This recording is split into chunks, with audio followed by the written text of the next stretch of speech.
but rather tapping from the resources within existing parliamentarians so that as a parliamentarian you contribute to the formation of this process, knowing fully well that you might not be there forever. In this way, Mr. President, I absolutely lend my support to this bill, and I encourage my colleagues to do the same. Thank you. Senator Ibrahim Yahya Olurogbe. Thank you, Mr. President, distinguished colleagues. My name is Ibrahim Yahya Olurogbe. I represent Kwara Central. Mr. President, I rise to support this bill. Just like the last speaker said, when I saw the title, I was taken aback. But to the content, particularly mentioning the mentorship that is required to deepen governance in this country is quite important. Not only that, Mr. President, to get elected in this country to the National Assembly of the country require enormous resources, both in terms of material as well as energy that is put to it. Secondly, Mr. President, when you serve the country as a legislator, you put all your energy into it. And the peculiarity of this country makes you to be poorer than when you come in. Also, as we often said, we have to build institutions if we want to build a country to progress. Part of building institutions and part of the method to be able to safeguard individuals from being greedy, from being corrupt, is to be able to know that the institutions will take care of your need. Mr. President, we are aware, as we often said, that the parliamentarians or the parliament is generally misunderstood by the populace and by the public.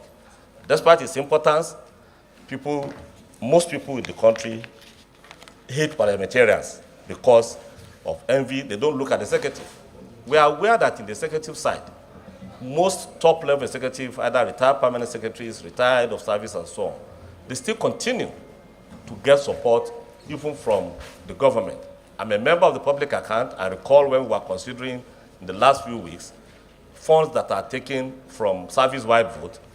A huge part of it are used to take care of health and medical need of some of the retired senior executive positions. This does not apply to legislators. And if one knows that when you retire, when you serve, your basic need, even if there's a need, will be taken care of, you'll be more committed to the work and you'll be committed to the country. So that's one part. The second part is that, so that people will understand it clearly, the proposer is not seeking fund from government posts, in which case it is parliamentarians themselves that will look inward. And I think in considering the bill during the committee process, they should look further as to other sources for fund outside government. There are possibilities and ways through which this board and the program can be funded. And I'm sure in future, it will continue to build and strengthen. And I'm sure it will also, as we look at parliamentarians, we can look at the very top senior civil servants that serve the... You may round up, please. The institution of parliament will be strong, will be strengthened for the benefit of this country. And the democracy is the country that will benefit from this. So I therefore strongly support our second reading of this bill and its passage. I so support, Mr. President. Distinguished colleagues, just like those who contributed remarked, this is a very important bill. But let me say that our experience so far is not a good experience. Our colleagues who did not return have always been, most of them, really, most, have always been in difficult situations. Even though the misinformation out there is all the money of Nigeria is in the National Assembly. And yet, the budget of the National Assembly for 2023 is less than 1% of the total federal budget. The fact is, the National Assembly members represent people, they represent Nigerians, and will always be conscious of the fact of the situation, the economic and other social situations in the country. But of course, having put in your best, there should be something, some kind of intervention that will support those that will be in trouble. Even though the bill, I haven't read the bill, but I imagine that there will be some criteria on who benefits. It's not everybody that lives in the National Assembly that may need that kind of support. And but these are fine things that could be the nitty-gritties that could be worked on, but surely there's need for this kind of intervention. And I don't know that, sorry? You have an information. From where? No. This is, you can help the committee. You can help, okay, what is the comparative information? President, I can feel for you as a presiding officer. We are talking about a former presiding officer. And No. We are not talking about former, no, please. No. I have to put the record straight. We are not talking about presiding officers. What I want to say, No, you have to accept that. yes, I've accepted that. Okay. President, that the issue of parliaments and parliamentarians, I have gone and did a research.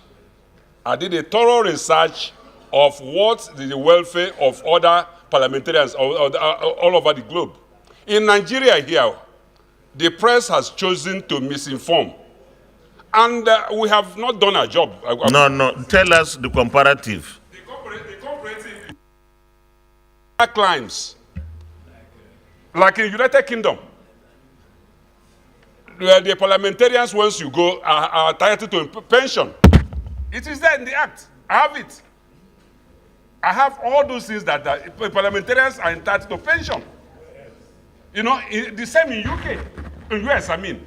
So, but in this place, because of the way people have over time built information, they just misinform people, and we are always put on the edge. We're always trying to defend because the information part of this of National Assembly is not doing enough, never done enough to come back and bring information, call for public hearing, bring all these issues, so that we raise this matter once and for all. Thank you. What is what should be done. We Okay. are not begging for it. It is what is entitled. Other people are entitled. Other places. Okay. No, you see, her bill is not even seeking government. It's not even seeking government to do anything. It's what the members of the National Assembly are paid, that they contribute 1%. That is, I think that is the, yes. So it's not even about government. But you see, if we have information like this, that in some climes, in the UK, in the US, and of course we should also look at what is happening in countries like ours, at the stage of development like ours, maybe South Africa, Kenya, Ghana, like that. What prevails there? Is it that we should forego this severance allowance? Because when you live in the National Assembly, when you leave, you are given severance allowance. This severance allowance is nothing to write home about, but there is need for us to really have sufficient information. And I think the National Assembly has always presented the true position of our finances. But of course, some critics of the National Assembly have screwed up their minds that the budget of the National Assembly is 25% of the budget of the Federal Republic of Nigeria, which is totally untrue. 2023 is about 0.8. That's the budget of the National Assembly, 0.8.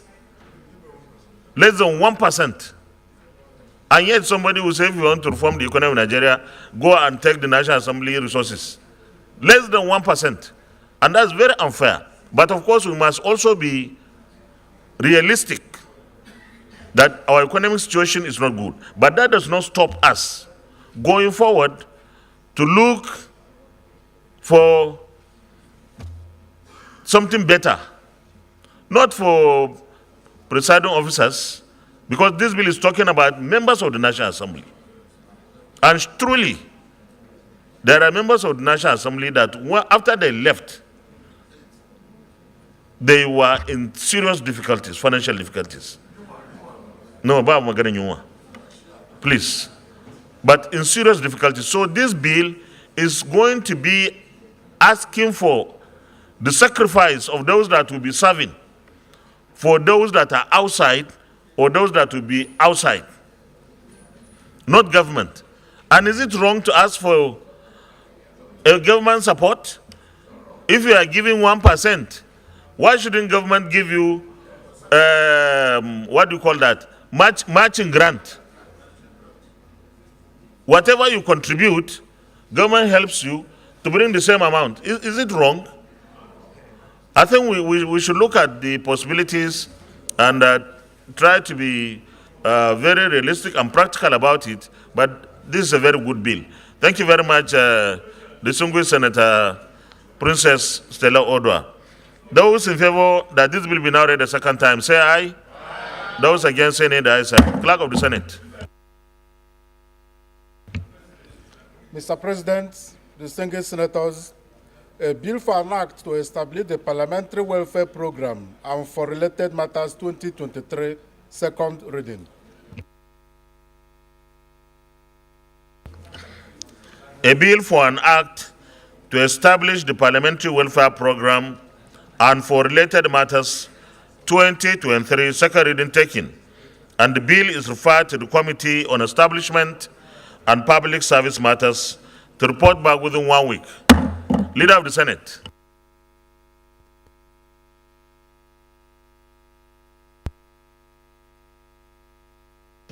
Mr. President, distinguished colleagues, the third order of the day is the second reading of the Public Procurement Act 2007, Amendment Bill 2023, SB 1073. Distinguished senators will recall that the bill was read the first time in this chamber on Tuesday, 22nd November 2022. Mr. President, you may wish to invite Senator Boucher Emmanuel to move the motion for the bill to be read a second time. It's not around. Emmanuel Boucher. The distinguished Senator Emmanuel Boucher is not here. Is anybody present on his behalf? Okay. The distinguished Senator Kola Balogun, our own Olubada in the Senate. Thank you, Mr. President. My name is Kola Balogun. I represent Oyo South Senatorial District. I'm from Oyo State. Mr. President, distinguished colleagues, please permit me to lead a debate on the Public Procurement Act 2007, Amendment Bill 2023, SB 1073. Mr. President, distinguished colleagues, the general principles of the Public Procurement Act 2007 Amendment Bill 2023. You recall that this bill was read for the first time in this hallowed chamber on Tuesday, 22nd November 2022. This bill primarily seeks to address observed lapses to the extant public procurement regulatory landscape since the introduction of the Public Procurement Act about 16 years ago. To this end, the overall objectives of this bill is to broaden the membership of the National Procurement Council to include the Nigerian Institute of Architects, a critical stakeholder in public sector procurement and project implementation, which was inadvertently left out under the Principal Act. On the whole, the passage of this bill will enhance transparency and bring the Nigerian public procurement regulatory landscape at par with current global best practices. In the light of the foregoing, Mr. President, distinguished colleagues, the amendment proposed by this bill affects sections 16, 16, 35, 44, 49, and 60 of the Principal Act.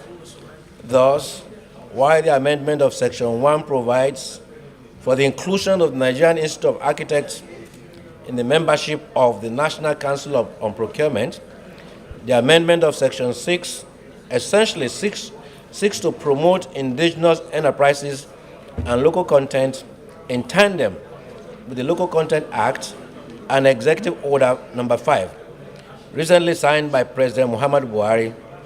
Similarly, the amendment of Section 16 of the Principal Act seeks to mandate the Bureau of Public Procurement, BPP, to collate and gazette all procurement by the federal government MDAs in respect of the preceding year, not later than the 31st of every year, indicating the status of the projects and publishing same on the official websites of the BPP.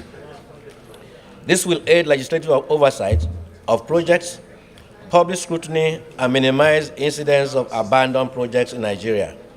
In the same vein, the amendment to Section 35 seeks to increase the mobilization fees as provided for under the Principal Act from 15% to 30%, and further broadens the practice of mobilization fees to cover project consultants apart from contractors that are ostensibly provided for under the Principal Act. It is expected that this will allow for seamless takeoff of projects and timely implementation. Finally, the amendment proposed to Section 44 seeks to allow for exclusivity to local professionals such as engineers, architects, quantity surveyors, etc., for micro, small, and medium-scale projects in order to develop local capacity, while the amendment proposed to Section 49 provides for a margin of preference to be accorded to domestic consultants and other local contractors in tandem with the Local Content Act and Executive Order Number 5, Section 60 of the Principal Act.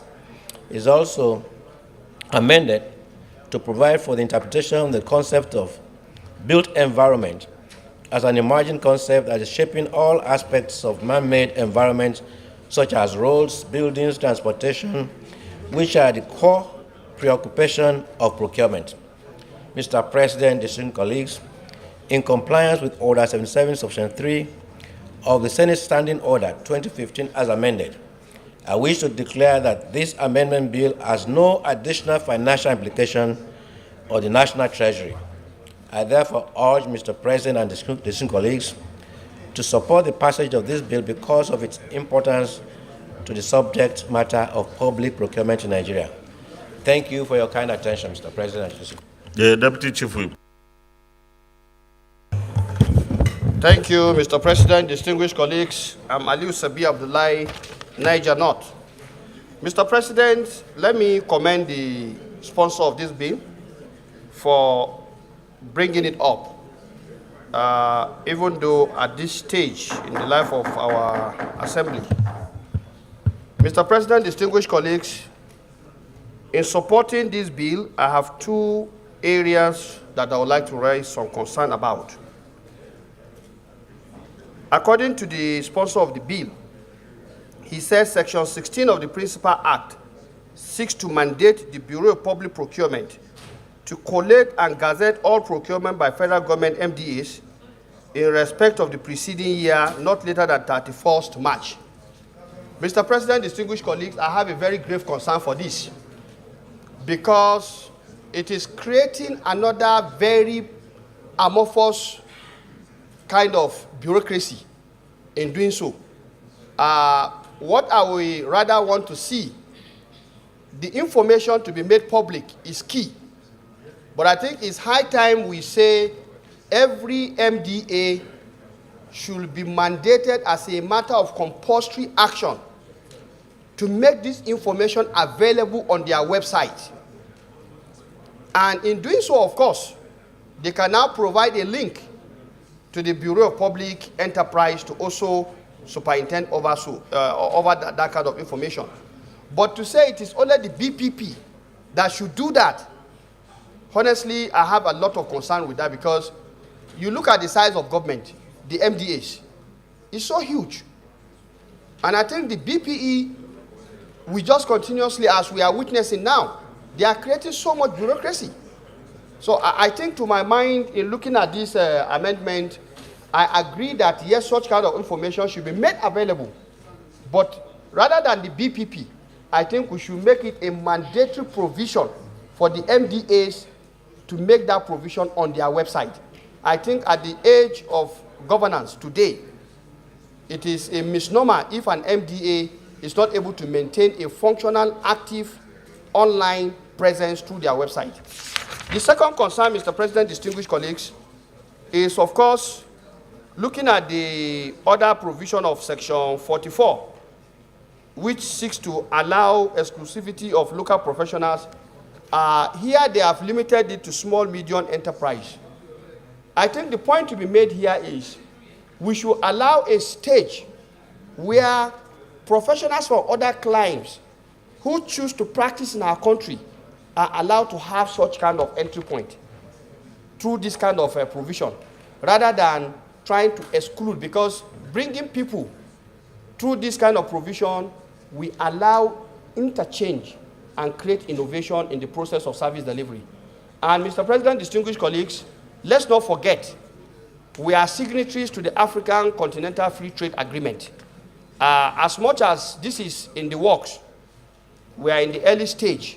I think we must factor what is expected in terms of the free flow of human capital in the course of the full implementation of the African Continental Free Trade Agreement. And so, while strengthening our professionals to have an upper hand, I think we should do that by ensuring that other people are not shut out, but are given a process through which they can participate, so long as they meet the criteria that are set in country in terms of our own local standards. With these few comments, Mr. President, I want to urge my colleagues that it's a very critical bill. And I think the last point is the aspect of maybe the inclusion of these professionals. I remember the last time we debated this, sometimes some 2 years ago, when we were looking at the Public Procurement Act.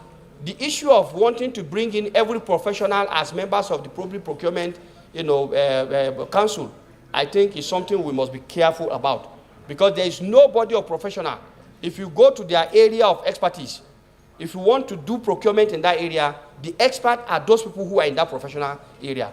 Even if it is creative industry, arts, for example, all these decorations you see, if you are not a professional there, you are not a professional there. And I think we have to be careful. In the course of procurement, professionals are given room to evaluate and to report the extent of compliance to standard. So I think we shouldn't think it is when you are only on the council that you have any value to add. Maybe you are there to protect your own profession. Senator Michael. Thank you, Mr. President. My name is Senator Michael Nachi. I represent the people of Boy South Senatorial District. Mr. President, for me, this bill, if passed, will create problems for the professional bodies in the procurement industry. 2 years ago, we deliberated on this, and we saw how the issue happened. Procurement Act cannot be narrowed, or carry out any amendment of such nature. You don't narrow one particular profession, say Institute of Architects.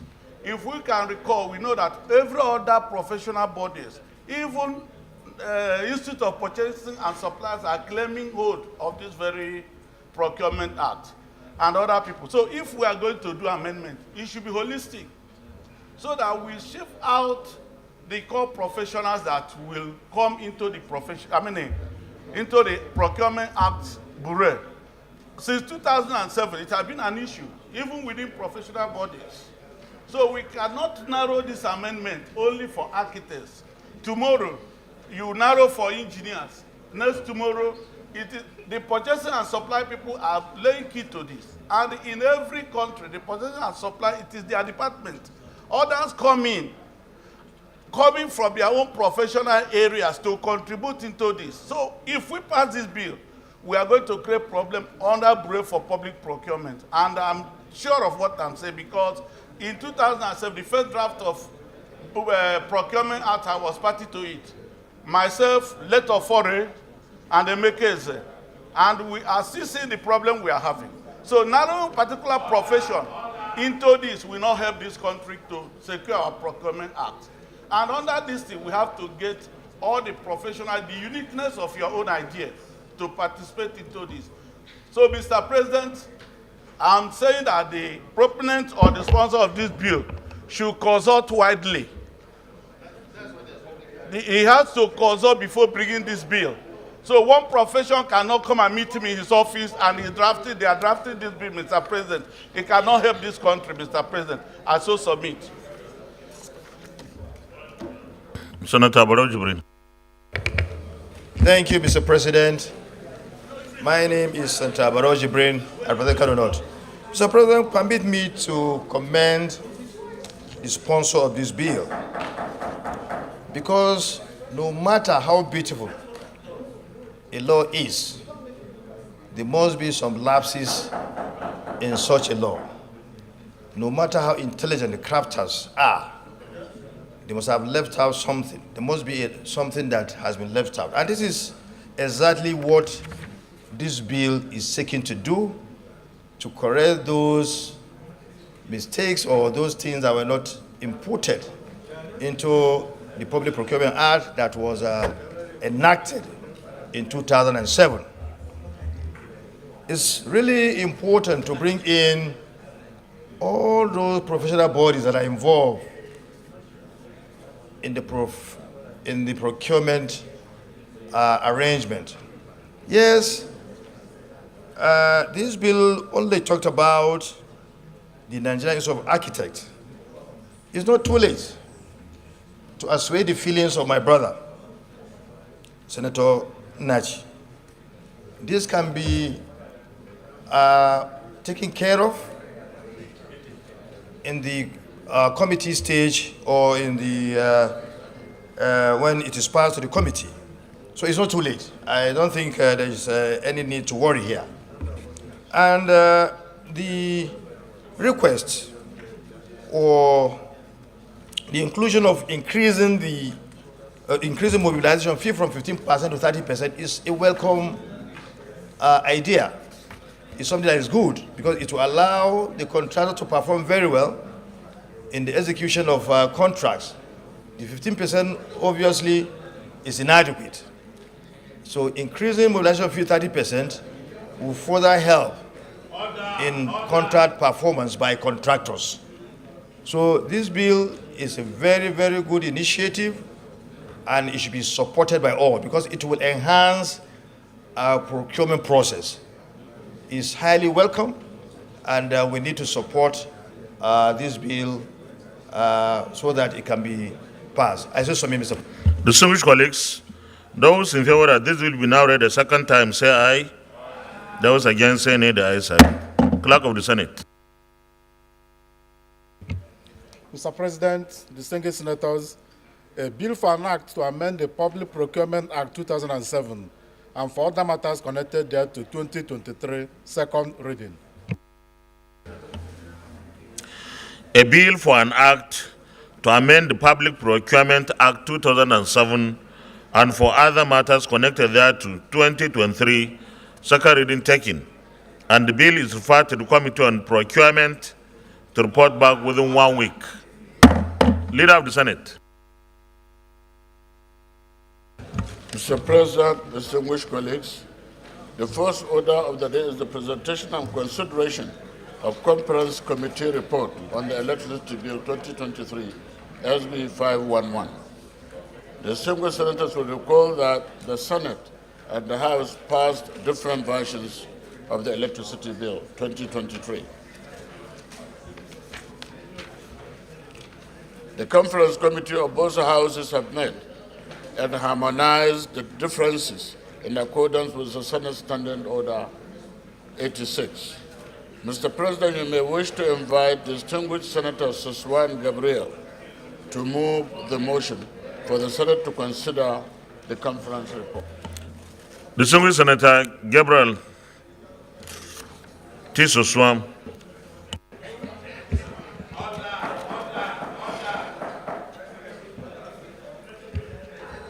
Mr. President, Jobre.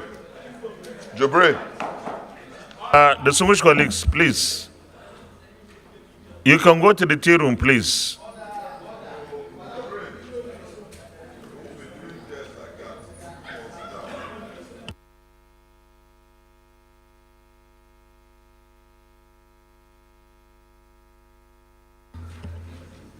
Okay.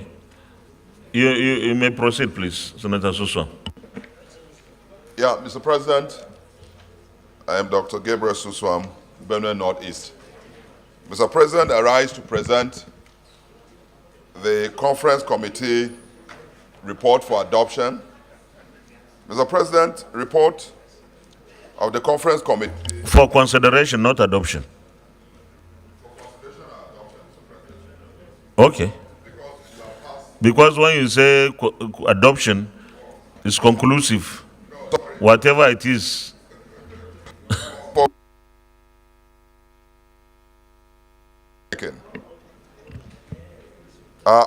Mr. President, report of the Conference Committee on Electricity Bill 2023 for an act to repeal the Electricity Power Sector Reform Act 2005 and enact the Electricity Act to consolidate the laws relating to the Nigerian electricity supply industry, provide a comprehensive legal and institutional framework for the power sector in Nigeria in the areas of electricity generation, transmission, system operation, distribution, supply, trading, enforcement of consumer rights and obligations, provide for a holistic integrated resource plan and policy that recognizes all sources for the generation, transmission, distribution of electricity, including the integration of renewable energy to the Nigerian energy mix and attract investment and for related matters. Mr. President, I rise to present this report for consideration and adoption. You see, your motion is to receive and consider the conference committee report. So we need to put the question, but I need a seconder. Senator Geshambasi. Thank you, Mr. President. Geshambasi, Cross River South. I rise to second the motion moved by Senator Gabriel Suswan. I so second. Thank you very much. Distinguished colleagues, those in favor of the motion that the Senate do receive and consider the conference committee report on the electricity bill 2023, say aye. Aye. Those against, say nay. The ayes have it. Chairman, you may lead the conference report, please.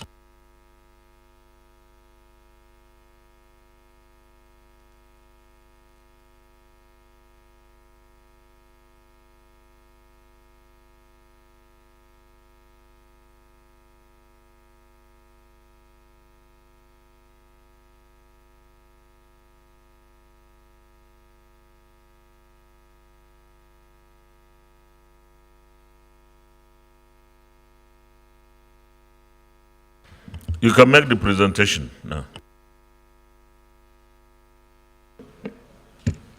Mr. President,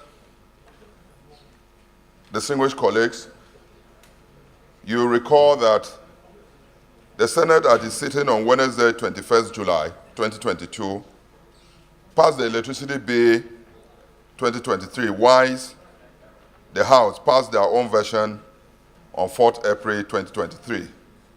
Subsequently, both houses constituted a 7-member committee each, amounting to a joint committee of 14 members to harmonize the two bills and report back to each house for final passage.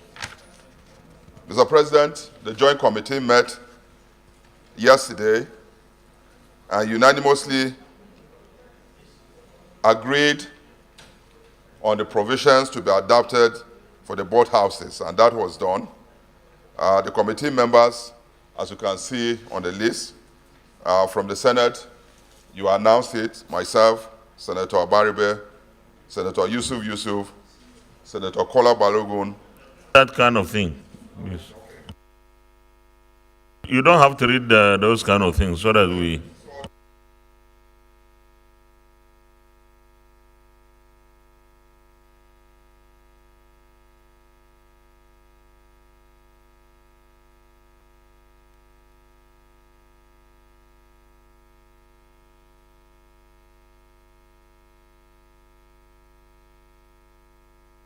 President. On behalf of members of the Joint Committee, we wish to thank the Senate for the opportunity given us to resolve the areas of differences in this very important bill and recommend for expeditious adoption. Mr. President, I so present. Any comments?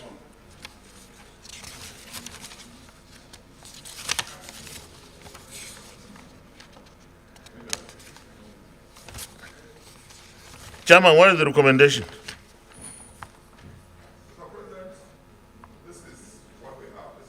But where is the recommendation? In your report, there is supposed to be a recommendation that we adopt. But No, I said that as attached. This is it. This is what we recommended for consideration and passage, Mr. President. There is no any other recommendation. No. what I'm saying is, you have no prayer here.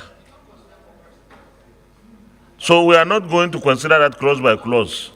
We are adopting the entire conference report at once, as laid here. So we need a recommendation by the committee that we adopt the conference report. But there's no recommendation here. Wait, I'm coming.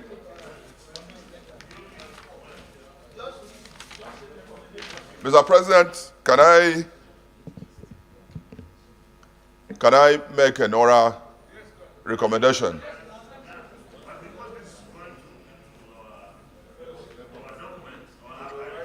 I will write it down. So, Mr. President, we adopt your recommendation. Well,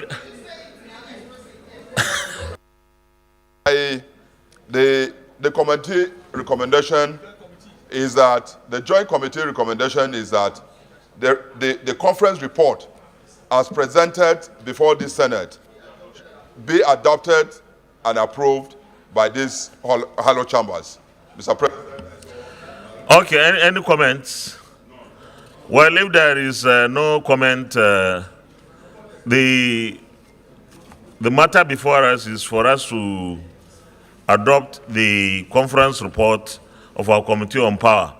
But Chairman, you still write it there because we need to have, for our records, those in favor that we adopt, the Senate adopts the conference report of the Committee on Power, say aye. Aye. Those against any, the ayes have it. Leader of the Senate. Mr. President, distinguished colleagues, the fifth order of the day is the presentation and consideration of the report of the Committee on Banking, Insurance, and other financial institutions on the confirmation of the nomination of Mr. Abdul Abubakar, OON, for appointment as non-executive director of the Central Bank of Nigeria, CBN. Distinguished senators will recall that the request of Mr. President, Commander-in-Chief, was referred to the committee on Wednesday, 5th April 2023. Mr. President, you may wish to invite Senator Obasani, chairman of the committee, to move the motion for the presentation and consideration of the report. Senator Obasani is not here.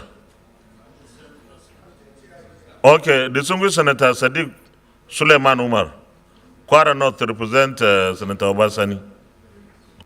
Thank you, Mr. President. My distinguished colleagues, I am Sadiq Suleiman Umar. I represent Kwara North.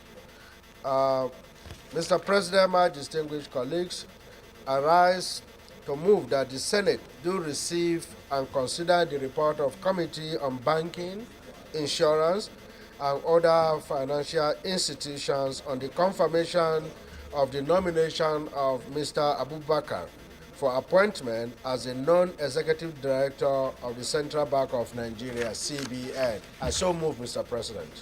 I need a seconder.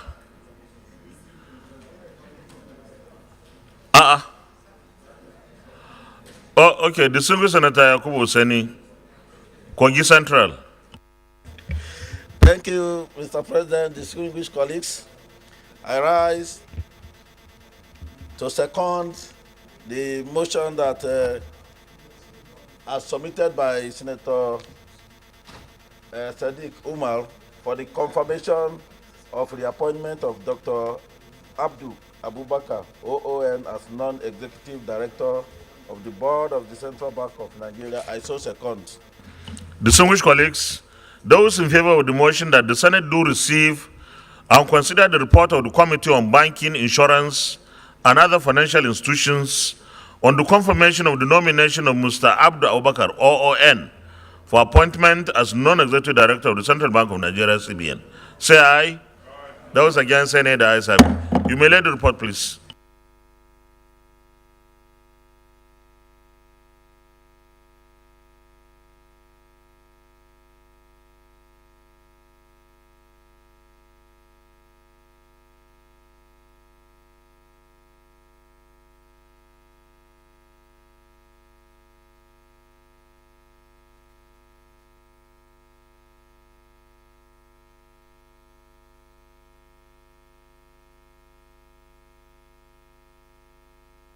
Chairman, you can present the report. Thank you very much, Mr. President. My distinguished colleague, the report of the Committee on Banking, Insurance, and other financial institutions on the confirmation of the reappointment of Dr. Abdul Abubakar, OON, as non-executive director of the Board of Central Bank of Nigeria, CBN. The Senate, at its sitting on Wednesday, 5th April 2023, considered the request of Mr. President, the Commander-in-Chief of the Armed Forces of the Federation, Muhammadu Buhari, GFCR, for the confirmation of the reappointment of Dr. Abdul Abubakar, OON, as the non-executive director of the Board of Central Bank of Nigeria, and refers same to the Committee on Banking, Insurance, and other financial institutions for further legislative action. Mr. President, my distinguished colleague, the nominee came, attended the screening, interacted with committee members, and it was at the end of the exercise, it was found that his appointment is in accordance with Section 10(3)(a) of the CBN Act 2007, that the nominee possesses the academic qualifications, technical knowledge, and professional experience to be appointed as non-executive director of the board of CBN, that the committee did not receive any petition against his nomination for reappointment as a non-executive director of the board of CBN, that the nominee is presently a non-executive director of the board of CBN, that the nominee is a National Honor Awardee, OON, and that the nominee has been cleared by Nigerian Police Force and possesses the Code of Conduct Acknowledgement Slip. Recommendations. The Committee on Banking, Insurance, and other financial institutions have screened the nominee and been satisfied with his experience, suitability, and academic qualifications, hereby recommends that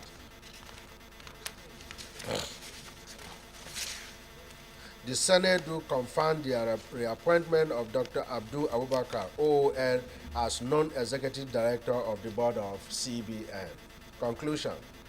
The committee wishes to sincerely express its appreciation to the Senate for the opportunity to serve in this capacity. Thank you very much, Mr. President.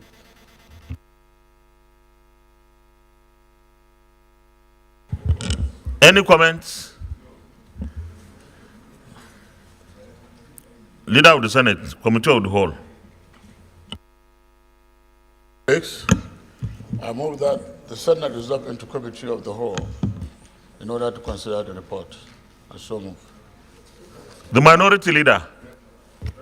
Mr. President, I rise to second the motion as moved by the leader. I so second. Distinguished colleagues, those in favor that the Senate resolves into Committee of the Whole to consider the report, say aye. Those against, say nay. The ayes have it.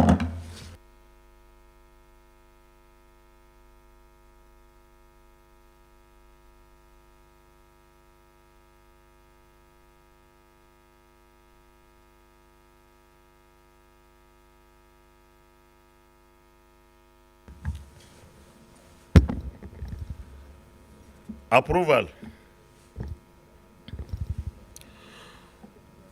Will the Senate approve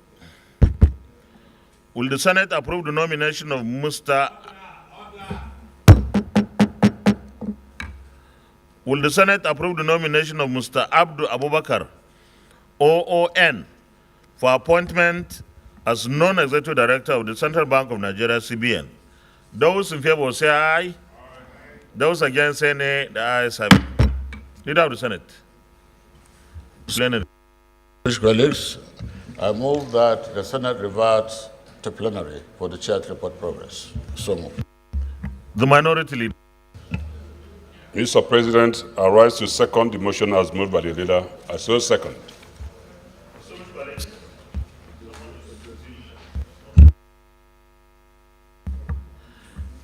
Distinguished colleagues, those in favor that the Senate reverse plenary for the chair to report progress, say aye. Those against, say nay. The ayes have it.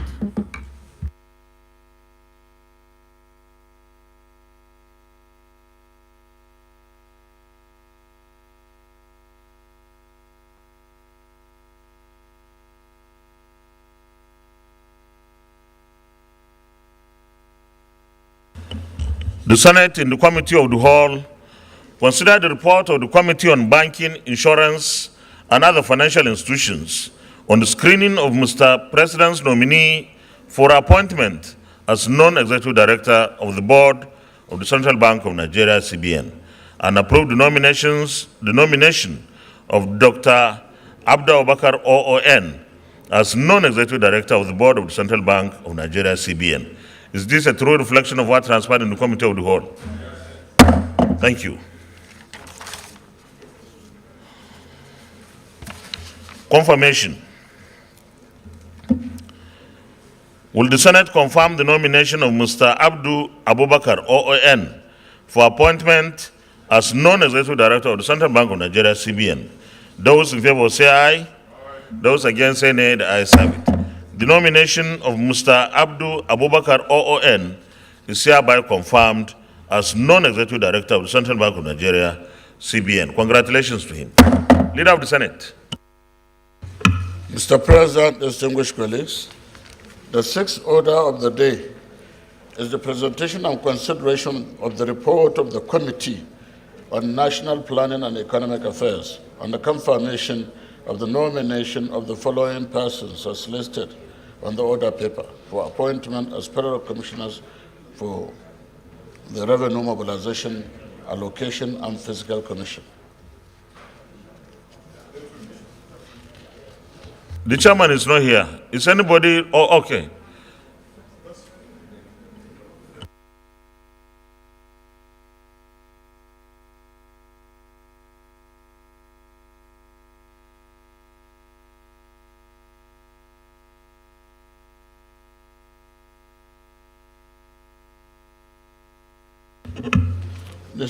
Distinguished senators will recall that the request of Mr. President, Commander-in-Chief, was referred to the committee on Wednesday, 3rd May 2023. Order, Mr. President, order. you may wish to invite Senator Adetunbi Olubunmi Ayodeji, Chairman of the committee, to move the motion for the presentation and consideration of the report. Distinguished Senator Adetunbi will be represented by very distinguished Senator Gershom Stephen Bassi. Thank you, Mr. President. Gershom Bassi, Cross River South, representing the chairman of the Committee on National Planning. Mr. President, I move that the Senate do receive and consider the reports of the Committee on National Planning and Economic Affairs on the confirmation of the nominations of the following persons for appointment as federal commissioners for the Revenue Mobilization, Allocation, and Fiscal Commission. Number 1, Senator Ayogu Eze, CON. Number 2, Peter Okpara. Number 3, Hawa Umar Aliu. Number 4, Rekia Tanko Ayuba Haruna. Number 5, Ismail Mohammed Agaka. Number 6, Kolawole Daniel Abimbola. I so move. I need a seconder. Distinguished Senator Ibrahim Hassan Hadeja, Jigawa Northeast, my neighbor. Thank you very much, Mr. President. Ibrahim Hassan Adeja, Jigawa Northeast. Mr. President, I rise to second the motion ably moved by Chairman of the Senate Committee on National Planning and Economic Affairs to receive the report of the Senate Committee on National Planning and Economic Affairs on the screening of nominees as federal commissioners for the Revenue Mobilization, Allocation, and Fiscal Commission. I so second. Distinguished colleagues, those in favor of the motion, minority please. Those in favor of the motion that the Senate do receive and consider the report of the Committee on National Planning and Economic Affairs on the confirmation of the nominations of the persons mentioned below for appointment as federal commissioners for Revenue Mobilization, Allocation, and Fiscal Commission, say aye. Aye. Those against, say nay. The ayes have it. You may lay the report, please.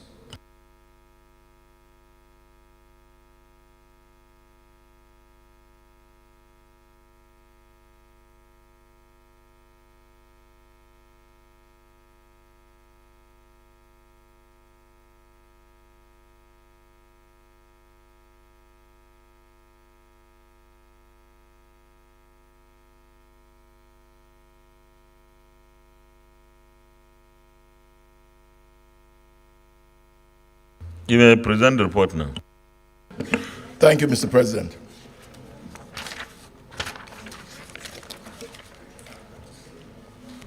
Mr. President, distinguished colleagues, the Senate at its plenary sitting on Wednesday, 4th May 2023, considered the request of Mr. President, Commander-in-Chief of the Armed Forces of the Federation, for the confirmation of nominees for appointment as federal commissioners of the Revenue, Mobilization, Allocation, and Fiscal Commission, and referred same to the committee for further legislative action.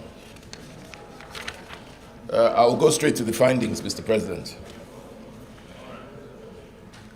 Findings.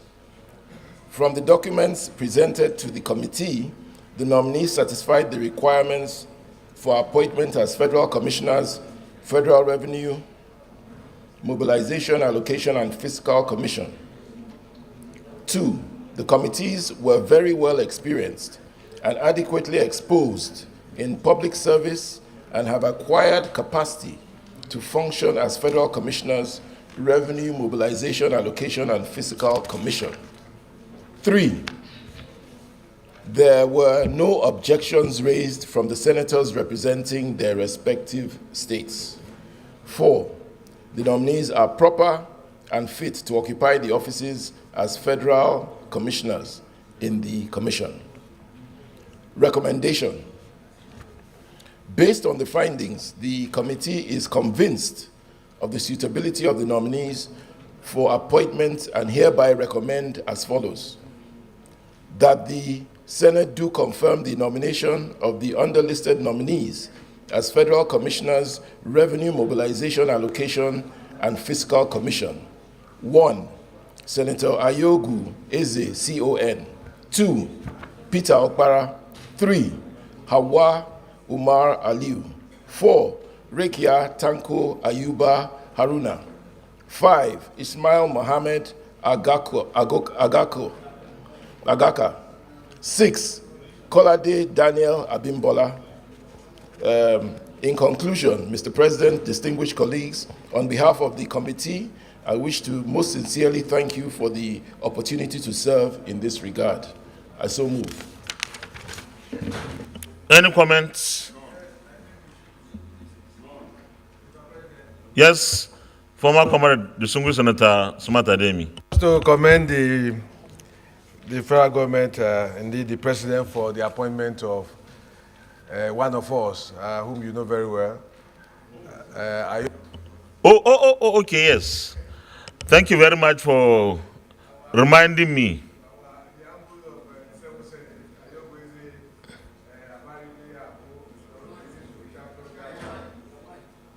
And including yourself, when you were in the serious opposition party that time, you gave us a lot of headache. Myself, I always plan. The purpose of this is to say I gave you a lot of headache.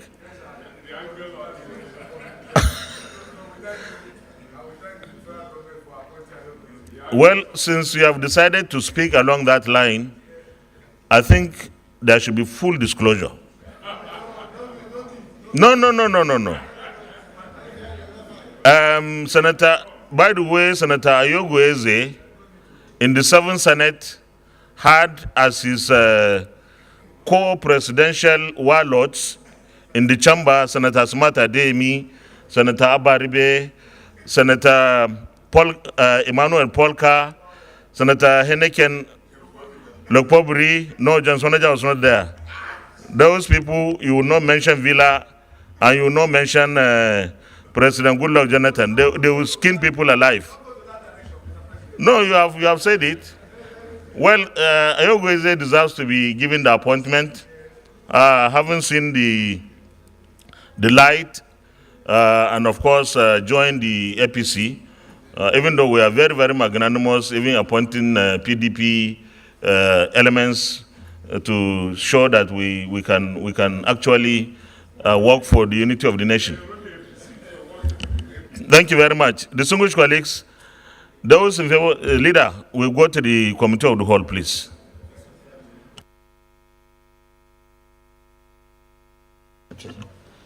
The committee resolved into committee of the whole to consider the... Leader, you are doing a very good job. And I can see Senator Alero is beside you. I'm happy to see you putting heads together. The minority leader. Mr. President, distinguished colleagues, I rise to second the motion that this Senate do now resolve into committee of the whole to consider this report. Distinguished colleagues, those in favor that the Senate resolves into committee of the whole to consider the report, say aye. Those against, say nay. The ayes have it.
Please close the door, Sergeant at Arms.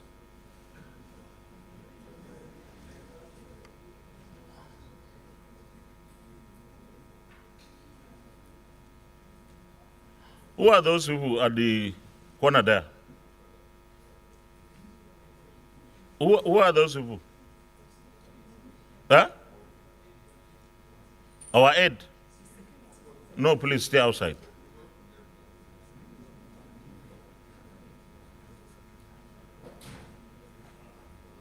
We're secured here.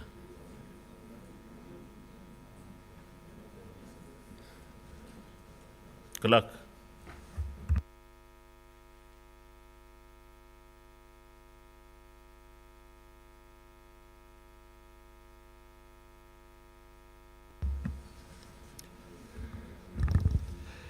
Approval.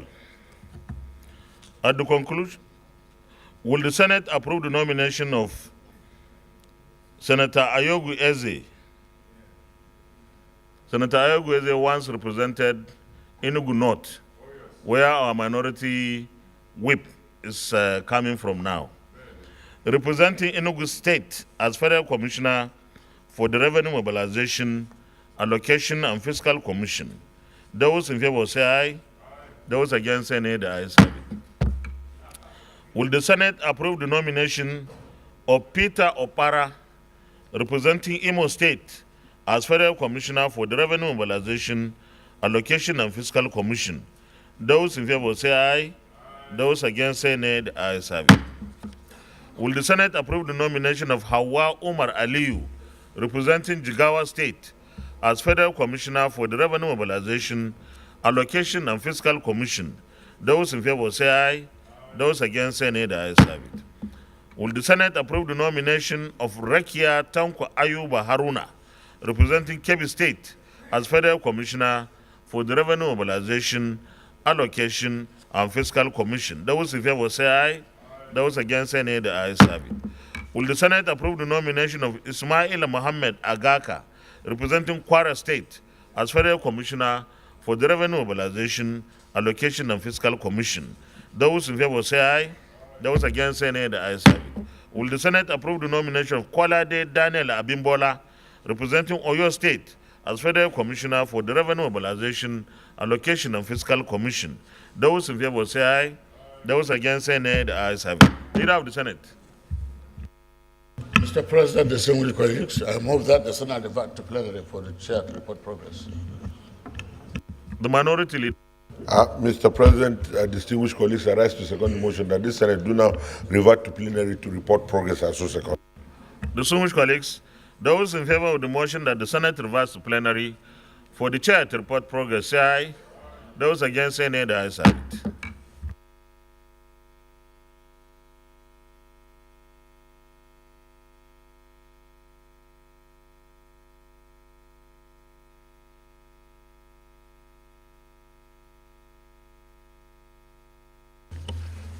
The Senate, in the Committee of the Whole, considered the report of the Committee on National Planning and Economic Affairs on the screening of Mr. President's nominees for appointment as Federal Commissioners for Revenue Mobilization, Allocation and Fiscal Commission, and approved the nominations of Senator Ayogweze, CON, Enugu State, Federal Commissioner, Peter Opara, Imo State, Federal Commissioner, Hawa Umar Aliyu, Jigawa State, Federal Commissioner, Rekia Tanko Ayuba Haruna, Kebbi State, Federal Commissioner, Ismaila Mohammed Agaka, Kwara State, Federal Commissioner, and Kolade Daniel Abimbola, Oyo State, Federal Commissioner.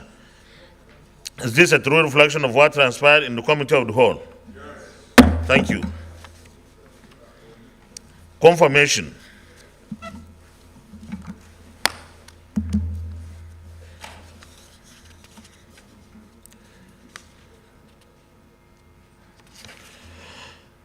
Will the Senate confirm the nomination of Senator Ayogu Eze, CON, representing Enugu State, as Federal Commissioner for the Revenue Mobilization, Allocation and Fiscal Commission? Those in favor say aye. Those against say nay. The ayes have it. The nomination of Senator Ayogu Eze, CON, representing Enugu State, is hereby confirmed as Federal Commissioner for the Revenue Mobilization, Allocation and Fiscal Commission. Will the Senate confirm the nomination of Peter Opara, representing Imo State, as Federal Commissioner for the Revenue Mobilization, Allocation and Fiscal Commission? Those in favor say aye. Those against say nay. The ayes have it. The nomination of Peter Opara, representing Imo State, is hereby confirmed as Federal Commissioner for the Revenue Mobilization, Allocation and Fiscal Commission. Will the Senate confirm the nomination of Hawa Umar Aliyu, representing Jigawa State, as Federal Commissioner for the Revenue Mobilization, Allocation and Fiscal Commission? Those in favor say aye. Those against say nay. The ayes have it. The nomination of Hawa Umar Aliyu, representing Jigawa State, is hereby confirmed as Federal Commissioner for the Revenue Mobilization, Allocation and Fiscal Commission. Will the Senate confirm the nomination of Rekia Tanko Ayuba Haruna, representing Kebbi State, as Federal Commissioner for the Revenue Mobilization, Allocation and Fiscal Commission? Those in favor say aye. Those against say nay. The ayes have it. The nomination of Hawa Umar Aliyu, is it? The nomination of Hawa Umar Aliyu, representing Jigawa State, is hereby confirmed as Federal Commissioner for the Revenue Mobilization, Allocation and Fiscal Commission. Will the Senate confirm the nomination of Rekia Tanko Ayuba Haruna? I think I'm repeating that. Yes. Rekia Tanko Ayuba Haruna, representing Kebbi State, as Federal Commissioner for the Revenue Mobilization, Allocation and Fiscal Commission. Those in favor say aye. Those against, say nay. The ayes have it. The nomination of Rakia Tanko Ayuba Haruna representing Kebbi State is hereby confirmed as Federal Commissioner for the Revenue Mobilization, Allocation and Fiscal Commission. Will the Senate confirm the nomination of Ismaila Agaka, Mohammed Agaka, representing Kwara State, as Federal Commissioner for the Revenue Mobilization, Allocation and Fiscal Commission? Those in favor say aye. Those against say nay. The ayes have it. The nomination of Ismail Mohammed Agaka, representing Kwara State, is hereby confirmed as Federal Commissioner for the Revenue Mobilization, Allocation and Fiscal Commission. Will the Senate confirm the nomination of Kolade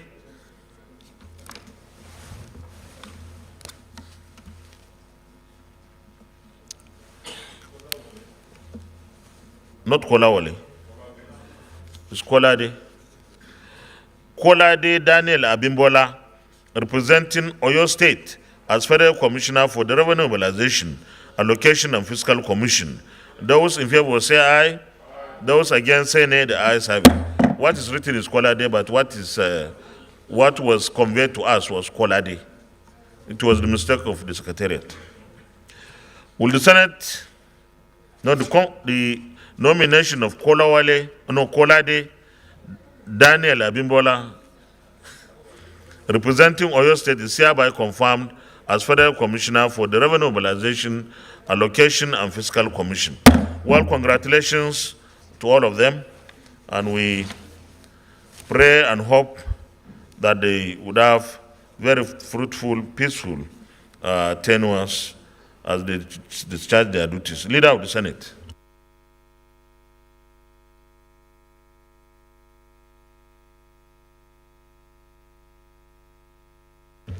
Your Excellency, distinguished colleagues, the seventh order of the day is the adoption of the report of the Committee on Public Accounts on the annual report of the Auditor General for the Federation. Who is going to present it, because the chairman is not here?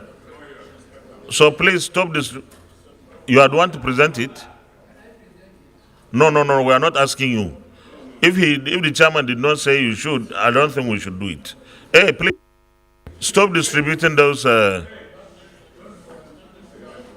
Please.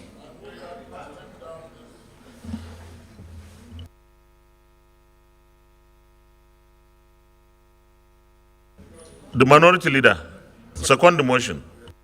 Mr. President, distinguished colleagues, I rise to second the motion that this item be stepped down on the other paper. I so second.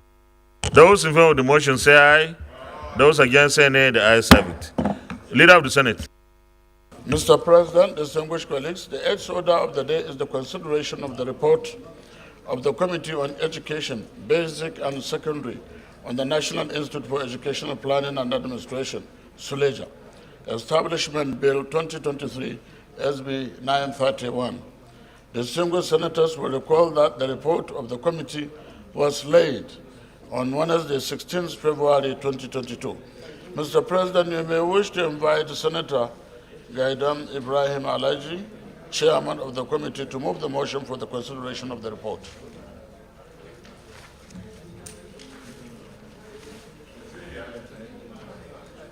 He's here, look, he's talking with him. Where? He's here, he's talking with him. Senator Gaidam. Oh, okay. No, he's there. He's talking with him. He's there. He's talking with the SP. Huh?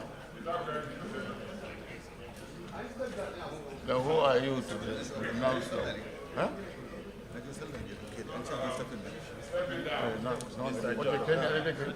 Deputy Chairman, Public Assembly.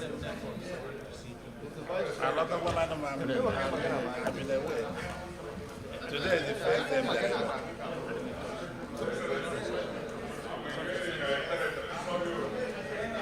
No problem.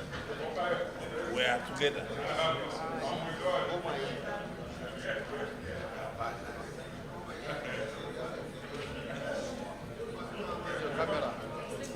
Look at the eyes of Corona. When did you even change this color?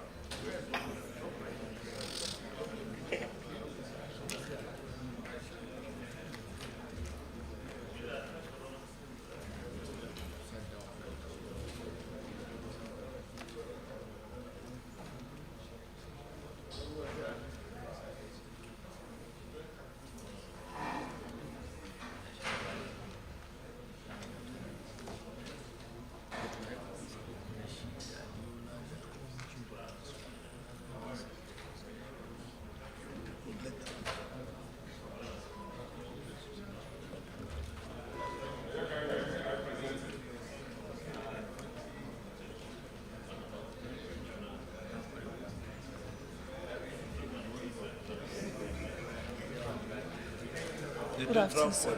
Okay, I will drop.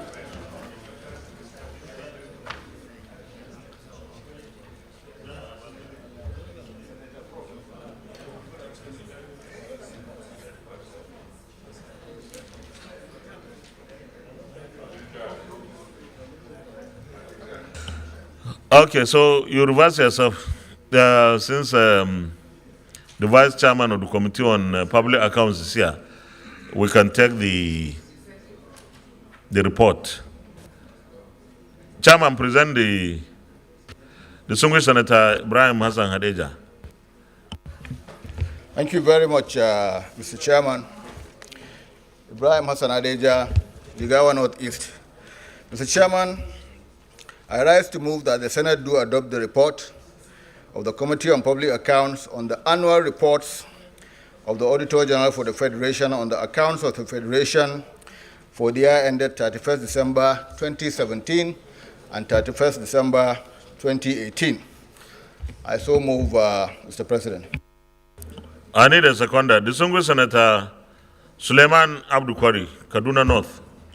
Thank you, Mr. President. Distinguished colleagues, I second the motion as ably moved by distinguished Senator Ibrahim Hadeja on behalf of the Chairman, Public Accounts Committee. I so second.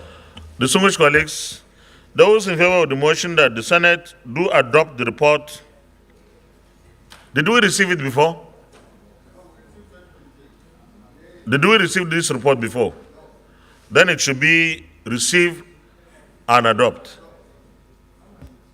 or consider. Yes, if we didn't receive it, we have to receive it first. Thank you, Mr. President. I move that the report be received and adopted. That is the report for 2017 and 2018. You may need to do the seconding again, like he did the moving of the motion. Senator Akwali. Thank you, Mr. President. Distinguished colleagues, I say second. Distinguished colleagues, those in favor of the motion that the Senate do receive and adopt the report of the committee or consider the report of the Committee on Public Accounts on the annual reports of the Auditor General for the Federation and the accounts of the Federation for the year ended 31st December 2017 and 2018. Those in favor say aye. Those against say nay. The ayes have it. Chairman, you may lead the reports.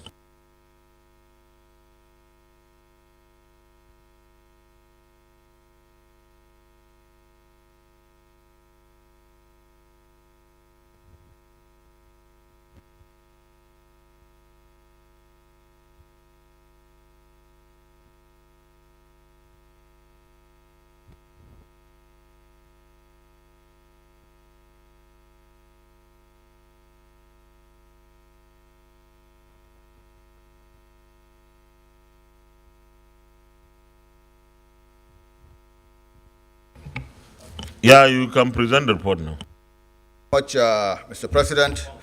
Mr. President, the 2017 Auditor General for the Federation report, together with the 2016 and 2018 reports, were considered simultaneously by the committee to enable it clear the backlog of reports already submitted by the Auditor General. Chairman, I can see 3 reports here, even 4. Oh, these are summaries?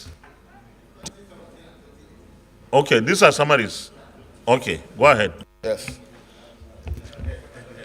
The details of the 3 reports were laid at plenary on 1st March 2023 and have seen the committee's recommendations on the 2016 report already considered by the Senate. In their under review, the Auditor General queried 100 MDAs, and the committee accordingly invited all the concerned MDAs. 73 MDAs submitted written responses to the committee and subsequently appeared at the committee's public hearing to defend their submissions. 23 MDAs sent in written responses but did not appear before the committee. A total of 4 MDAs neither responded to the committee's correspondences nor appeared before it. The queries of 21 MDAs were sustained, while that of 52 were vacated. The MDAs that made written responses to the committee but failed to appear to defend their submissions, and those MDAs that neither made written responses, nor appeared before the committee's public hearings. After repeated correspondence on the matter under reference, the committee adopted the recommendations of the Auditor General as it affects the queries raised against them. Similar to the 2016 report, the 2017 and 2018 detailed report captured the sustained queries, response of the MDAs, the observations of the committee, and its recommendations on same. It also contains the list of all MDAs queried and those whose queries were cleared and vacated by the committee. Mr. President, that is a general summary of the two reports for 2017 and 2018. We had already earlier submitted the report for 2015, making now a total of 4 reports that the Public Accounts Committee has processed and submitted to the Senate. These reports, Mr. President, totaled almost 3,946 pages. We have received the 2019 report from the Auditor General, but we received it not too long ago. And sadly, we may not be in a position to complete that process before the end of this legislative term. So I think we'll leave that for the 10th Senate. Mr. President, we thank you very much as a committee for the support you have given to the Public Accounts Committee, without which I doubt if we would have taken on and completed this very onerous responsibility. I also wish to thank all our members who painstakingly made their time available Monday to Friday to see that we sit down with these MDAs and submit the reports. Thank you very much, Mr. President. Thank you very much. You have presented the two reports, 2017 and 2018. Distinguished colleagues, we have listened to the chairman of the Committee on Public Accounts, the vice chairman, of course, representing the chairman and members of the committee. Is there any comments on the reports? And let me say that the Public Accounts Committee is the only committee of the National Assembly that is clearly and specifically mentioned in the Constitution of our country. And this is the only committee, as far as I can remember, that has financial provisions in the budget. And they do thorough work. And what we hope and pray for is that the executive will look into these resolutions and then work to ensure implementation. We have taken a bill sponsored, I think, by the people, the members of the Public Accounts Committee or their chairman, on the process of how the executive should treat the reports of the Public Accounts Committees as considered and adopted by the National Assembly chambers. And that is to say that they must be implemented. There must be actions if the fight against corruption will succeed. We should expedite action to pass the bill, and I'm sure the House will concur, and I'm also sure that Mr. President Muhammadu Buhari would like to have this bill assented to as part of his legacy in the fight against corruption, which is one of the major 3 pillars that our party, our government, campaigned and worked for. So we should work hard. I don't know at what stage, Mr. Chairman, the bill, because it was referred to our committee. What is the status of the bill now? Are you about to bring, we did the second reading. Are we expecting it next week? Yeah, it's by next week, sir. Let's have it next week so that we can pass it and then the House concurs and then we send it immediately to Mr. President for his assent. It should be one of the landmark legislative interventions by the National Assembly, and of course, we'll be proud of that once we do it. So if there are no comments, I move the motion, and I'll put the question for the adoption of the report of the 2017 Auditor General's report as presented to us by the Public Accounts Committee of the Senate. Those in favor say aye. Those against say nay. So the 2 reports have been adopted and they will be sent to the executive arm of government for implementation of the resolutions there. I think the National Assembly, especially the 10th National Assembly, I should take the opportunity to mention here. The 10th National Assembly will have, or I would suggest, should look at section, is it 81 or 82? 88, sorry, 88, where the parliament is only reduced into exposing corruption, waste, and inefficiencies in government. And that is where it stops. And that is not enough. Because all the time we expose waste, corruption, and inefficiencies, and yet nothing happens. No consequence, no sanctions, no sanctions. It is very, very important that if Nigeria would have to succeed in the fight against corruption, what the National Assembly unearths, brings out and reveals should be treated very seriously, and therefore we should consider amending that section of the Constitution, in the alteration of the Constitution in the 10th Senate, and the 10th National Assembly, to see how we can make those transgressions exposed will now be sanctioned. How do we do that? I think we need to think about it, because most of the time, the public doesn't even understand that we don't have the power to sanction anybody. We can only recommend. And when you recommend for sanctioning, the sanctioning is supposed to be done by the executive arm of government. So there should be a way to make it difficult to just jettison the reports of resolutions from the National Assembly, particularly as it affects funds of government. Because this is very, very important. And I believe that the next administration and the rest of us in the National Assembly will work towards ensuring that we fight against corruption and inefficiencies in governance. Thank you very much, distinguished colleagues. Leader of the Senate. Mr. President, distinguished colleagues, the eighth order of the day is the consideration of a report of the Committee on Education, Basic and Secondary, on the National Institute for Educational Planning and Administration, SULEJA, Establishment Bill 2023, SB 931. Distinguished senators will recall that the report of the committee was laid on Wednesday, 16th February 2022. Mr. President, you may wish to invite Senator Gaidam Ibrahim Alaji, chairman of the committee, to move the motion for the consideration of the report. Oshun, congratulations.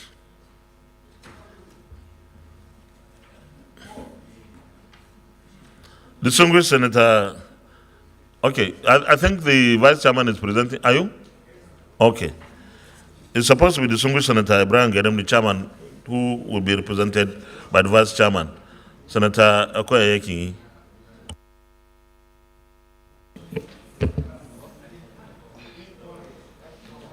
Thank you, Mr. President.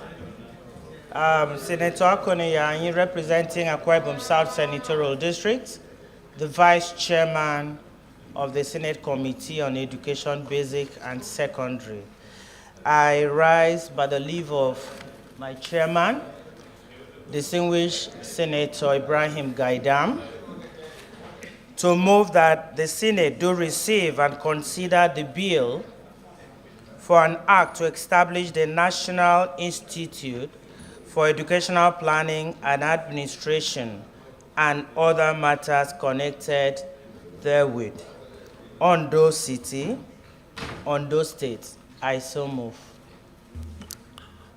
Distinguished Senator Princess Stella Adeze Odua, Anambra North.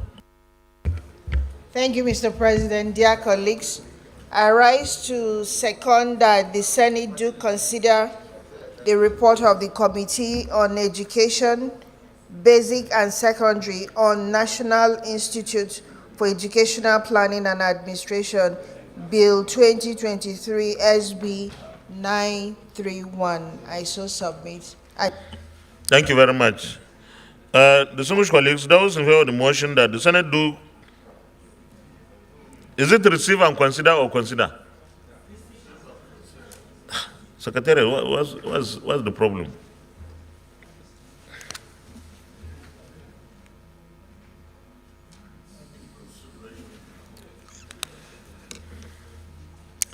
that the Senate do receive and consider the report of the Committee on Education, Basic and Secondary on the National Institute for Educational Planning and Administration Bill 2023, SB 931.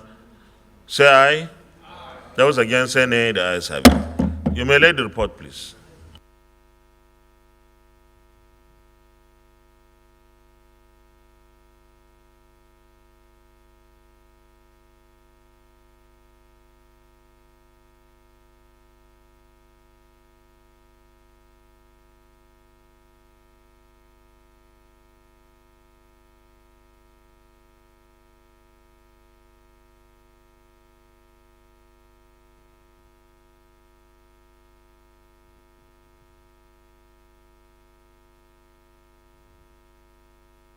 You may present the report now. Thank you, Mr. President. Mr. President, distinguished colleagues, Senate at its sitting on Tuesday, 15 February 2022, considered and read the second time a bill for an act to establish the National Institute for Educational Planning and Administration and other related matters connected therewith, 2022, sponsored by Senator Akunye Lure, and referred same to the Committee on Education, Basic and Secondary for further legislative action. Mr. President, distinguished colleagues, the committee met and interacted with various stakeholders listed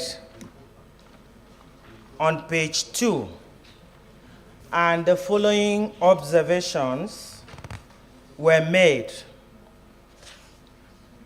1, the bill, which seeks to establish the National Institute for Educational Planning and Administration and provide legal framework for its functions and other matters relating to educational planning and administration, capacity building, workshops, seminars, and conferences for education planners and administrators in Nigeria, has 28 clauses. The institute, which was established by the federal government in 1992 as an agency under the Federal Ministry of Education and located in Ondo State, has been in existence and operating since then without an enabling law. 3, most of the stakeholders supported the enactment of enabling law for the establishment of the institute and to strengthen its functions and operations with certain alterations to the bill, such as that 4:4, retain the location of the institute since its existence as against the mutation of the present Director General of the institute, that it be moved to the FCT. Expand the membership of the Governing Council in Clause 3 to include representatives from the relevant bodies, such as the Teachers Registration Council of Nigeria, Nigerian Teachers Institute, and Nigerian Educational Research and Development Council. Reduce the tenure of office of the chairman and members of the council in Clause 4 to a single term of 4 years only.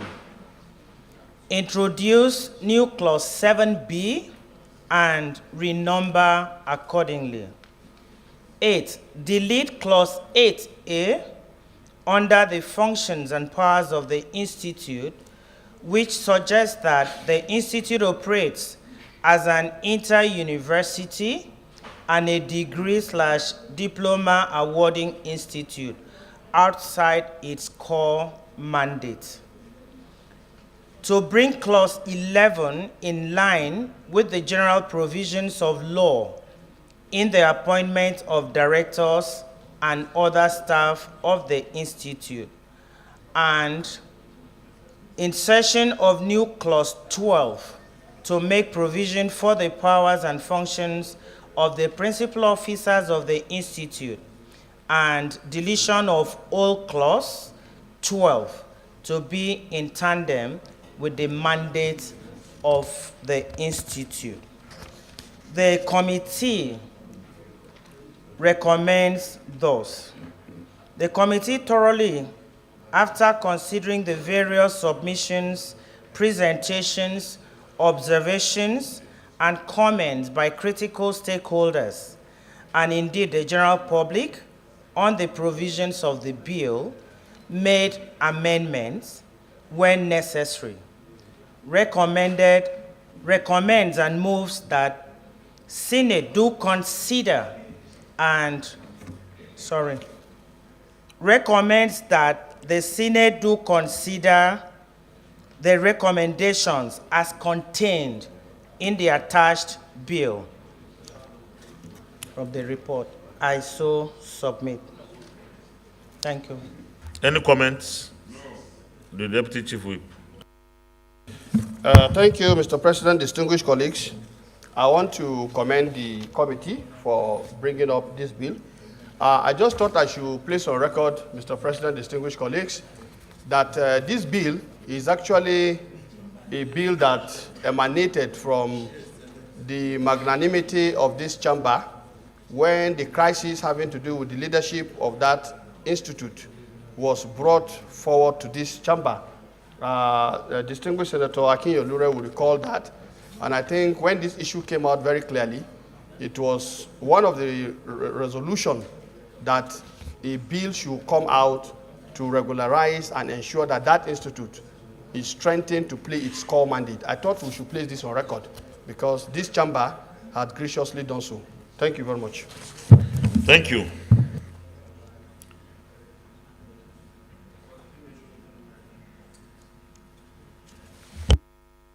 Committee of the Whole.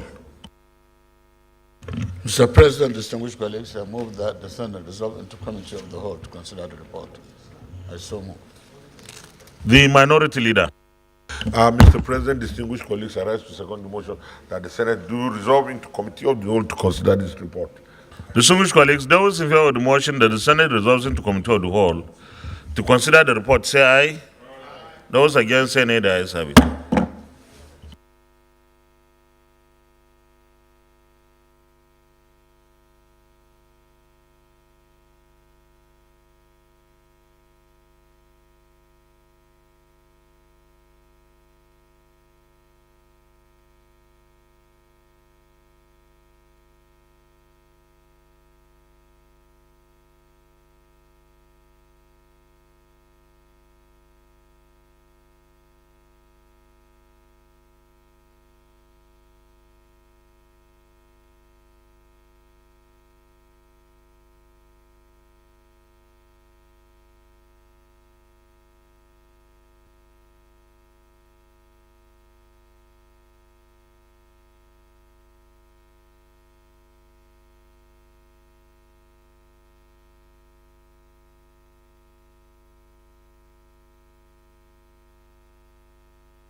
Chief, what's happening?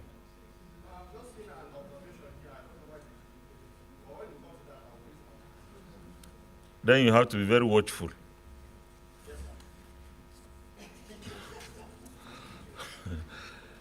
Distinguished colleagues, those in favor that clause 1, 2, 3, 4, 5, 6, 7, 8, clause 7, stand part of the bill, say aye. Those against say nay. The ayes 7, and the ayes have it. No, I said 8, but I went back to 7. So that I will start with the 8. Clause 8. Yes. Deputy Chief Whip. Thank you, Mr. Chairman. My observation on clause 8, which begins at page, is it 6?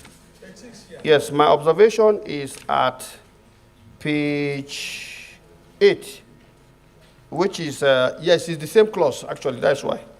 It's the same clause. Clause 1, Roman figure 7.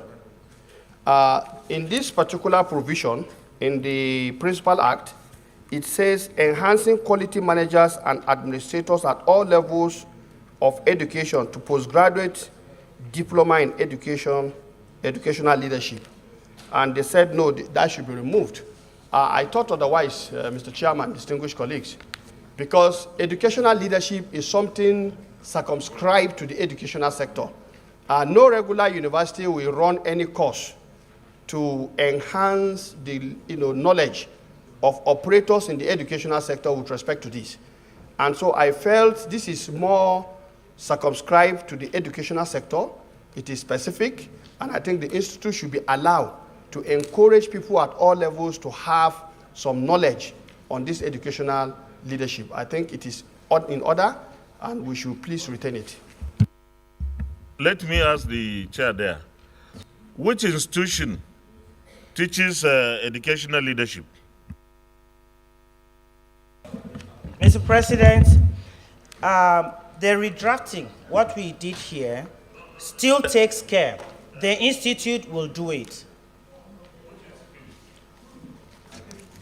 The bill permits the institute to do it because it says enhancing quality managers and administrators at all levels. That all levels of education covers the postgraduate diploma that he's emphasizing.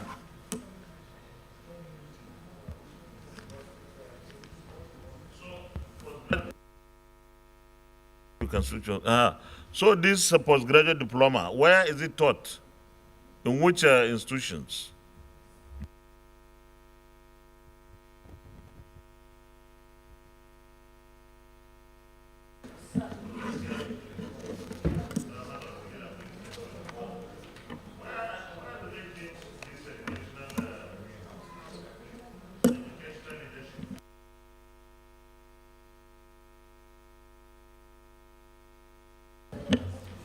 It was originally taught there. It was a course, a program.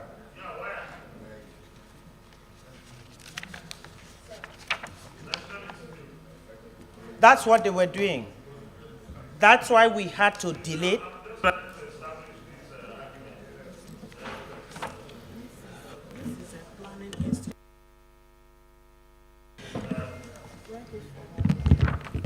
Mr. President, this institution is a planning institution.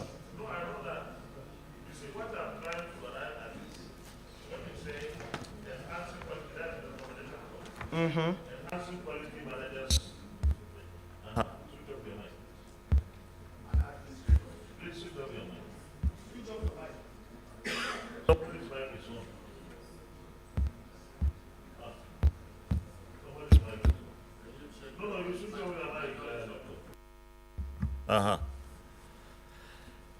Enhancing quality managers and administrators at all levels of education.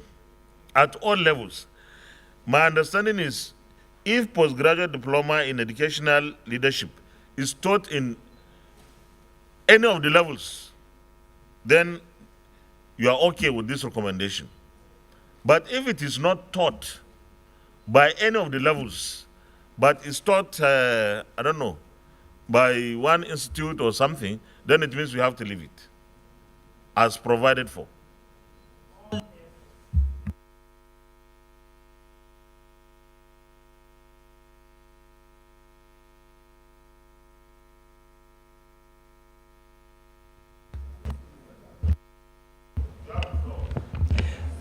Thank you, Mr. President. From my understanding, educational administrators, or what you call leaders, are taught and formed. Well, there's a difference between teaching and training. In this case, when we talk of administrators, they are formed or taught in the Institute of Education. We have what we call Institute of Education. And then PGDE, Postgraduate Diploma in Education, is also taught in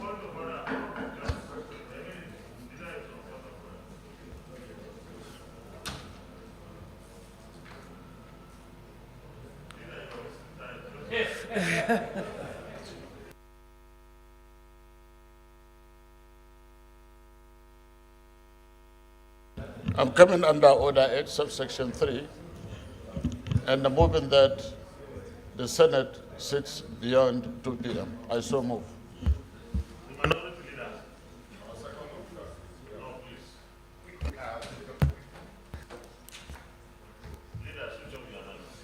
Mr. Officer. Yes, it's better. Mr. Chairman, distinguished colleagues, I rise to second the motion that the Senate do revert to plenary to report progress. I so second. Oh.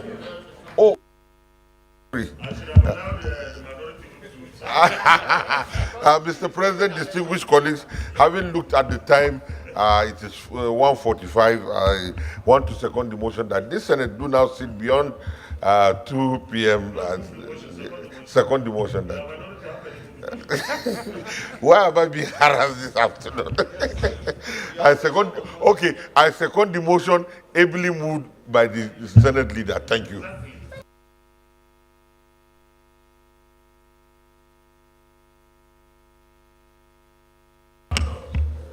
Thank you, Mr. President.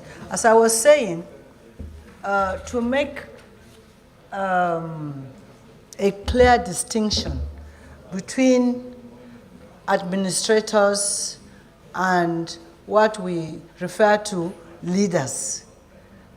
The administrators are formed or trained in the Institute of Education.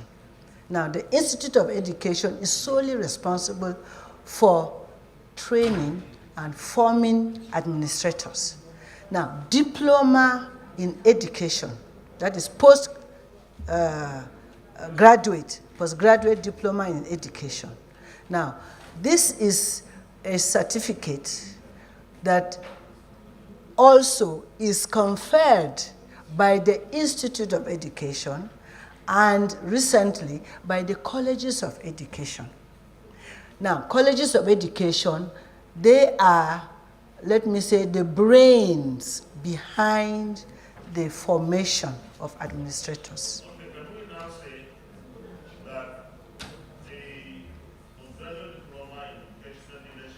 Correct.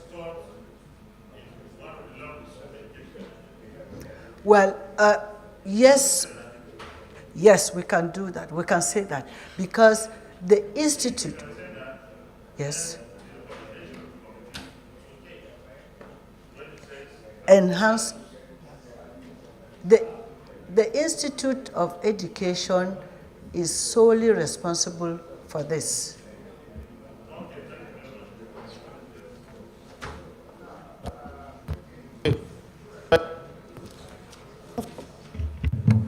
Sir, with due respect to my colleagues that have spoken earlier, the issue of educational leadership, honestly, is something that has been neglected, to say the truth. And while what she said is PGD in education, postgraduate diploma in education, like you know, other people who do not go through the education line and you are lecturers in the university, Immediately you come in as a graduate assistant, one of the criteria is that you should go and get PGD in education.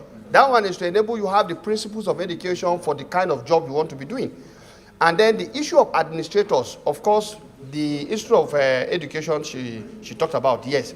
But the issue here is educational leadership, because it entails so many things which is being ignored.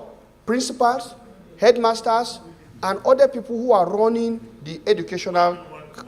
I'm recommending what is in the Principal Act should be left like that. That's my own recommendation.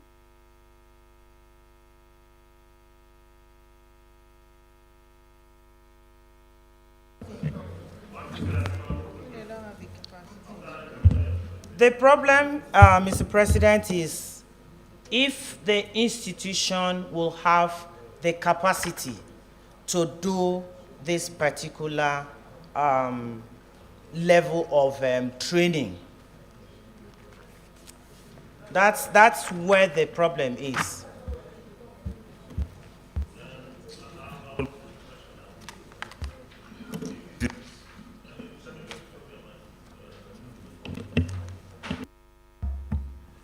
Let me explain what the question will be and what each of the responses will mean. I will put the question on what the committee recommended. That is enhancing, and including, or maybe let me isolate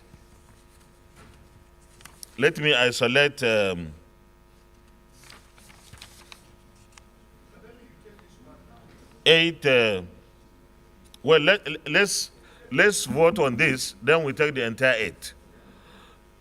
So if I put the question to be on enhancing 7, Roman figure will be enhancing quality managers, please, enhancing quality managers and administrators at all levels of education. This is what the committee has recommended. The original provision is enhancing quality managers and administrators at all levels of education to postgraduate diploma in educational leadership. So if we vote yes, it means what the committee has recommended has passed. If you want what is in the original bill or the act, you will vote against what the committee is asking us to accept. Is that clear? So those in favor of 8.1 Roman figure 7 as presented by the committee, say aye. You are in a hurry. Those in favor of the recommendation of the committee, say aye. This thing's in trouble. Those against, say nay. The nays have it. So those in favor at clause 8, clause 9, clause 10, clause 11, clause 12, clause 13, clause 14, clause 15, clause 16, clause 17, clause 18, clause 19, clause 20 stand part of the bill, say aye. Those against, say nay, the ayes have it. Clause 21 is on page 20. Those in favor at clause 21, clause 22 annual report, clause 23 legal proceedings, clause 24, clause 25, and clause 26 stand part of the bill, say aye. Those against, say nay, the ayes have it. Those in favor at interpretation on page 24 stand part of the bill, say aye. Those against, say nay, the ayes have it. Those in favor at the short title stands part of the bill, say aye. Those against, say nay, the ayes have it. Those in favor of the schedules 1 and 2 stand part of the bill, say aye. Those against, say nay, the ayes have it. Those in favor of the long title on page 1 stands part of the bill, say aye. Those against, say nay, the ayes have it. Leader of the Senate plenary. President, distinguished colleagues, I move that the Senate revert to plenary for chair to report progress. So moved.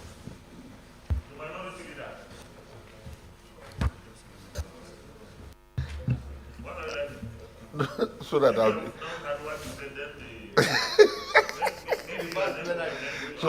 so that I'll be able to say the appropriate. I'll be able to say the appropriate thing. Mr. Chairman, distinguished colleagues, I rise to second the motion that this Senate do now revert to plenary for the chair to report progress. I so second.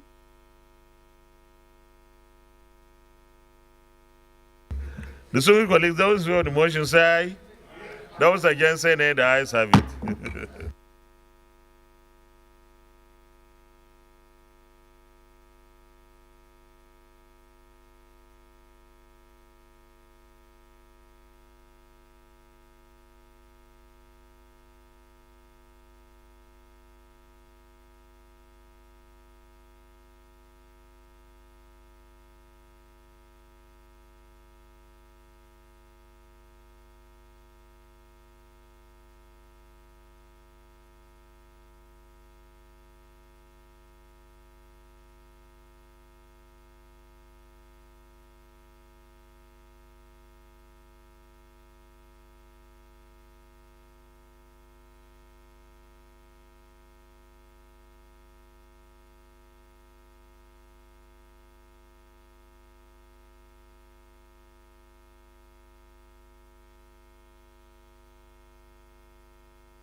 Distinguished colleagues, the Senate, in the Committee of the Whole, considered the report of the Committee on Education, Basic and Secondary, on the National Institute for Educational Planning and Administration, Establishment Bill 2023, and approved as follows.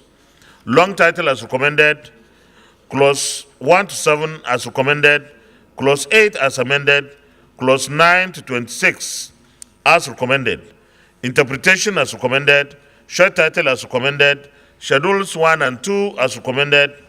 Is this a true reflection of what transpired in the Committee of the Whole? Thank you. Leader of the Senate, third reading.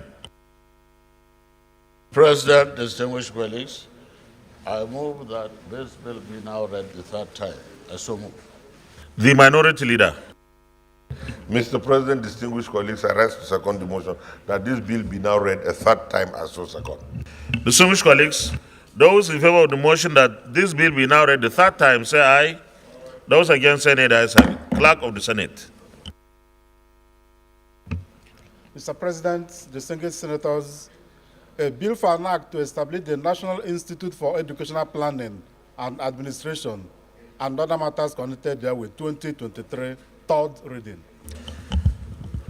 Distinguished colleagues, a bill for an act to establish the National Institute for Educational Planning and Administration and other matters connected there with 2023 third reading taken, and the bill is passed. Leader of the Senate. Mr. President, distinguished colleagues, the ninth order of the day is the presentation and consideration of the report of the Committee on Anti-Corruption and Financial Crimes on the Economic and Financial Crimes Commission, EFCC Act, Amendment Bill 2023 SB 1064. Distinguished senators will recall that the bill was referred to the committee on Tuesday, 13th December 2022. Mr. President, you may wish to invite Senator Kwari S. Abdu, Chairman of the committee, to move the motion for the presentation and consideration of the report. Thank you, Leader. Distinguished Senator Suleiman Abdukwari, Kaduna North. Thank you, Mr. President. Distinguished colleagues, Suleiman Abdukwari, Kaduna North. I rise to move that the Senate do receive and consider the report of the Committee on Anti-Corruption and Financial Crimes on the Economic and Financial Crimes Commission Act, Amendment Bill 2023. I so move. I need a seconder. Very distinguished Senator, our elder, Sarkin Bay of Katagum, Senator Adamu Mohammed Bulkachua, representing Bauchi North.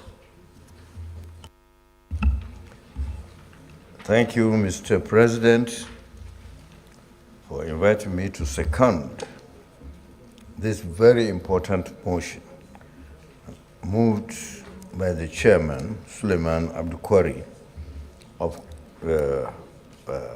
Kaduna State, chairman of the EFCC committee. I so second, Mr. Thank you. Distinguished colleagues, those in favor of the motion that the Senate do receive and consider the report of the Committee on Anti-Corruption and Financial Crimes on the Economic and Financial Crimes Commission, EFCC Act, Amendment Bill 2023, say aye. Those against, say nay. The ayes have it. You may let the report, Chairman.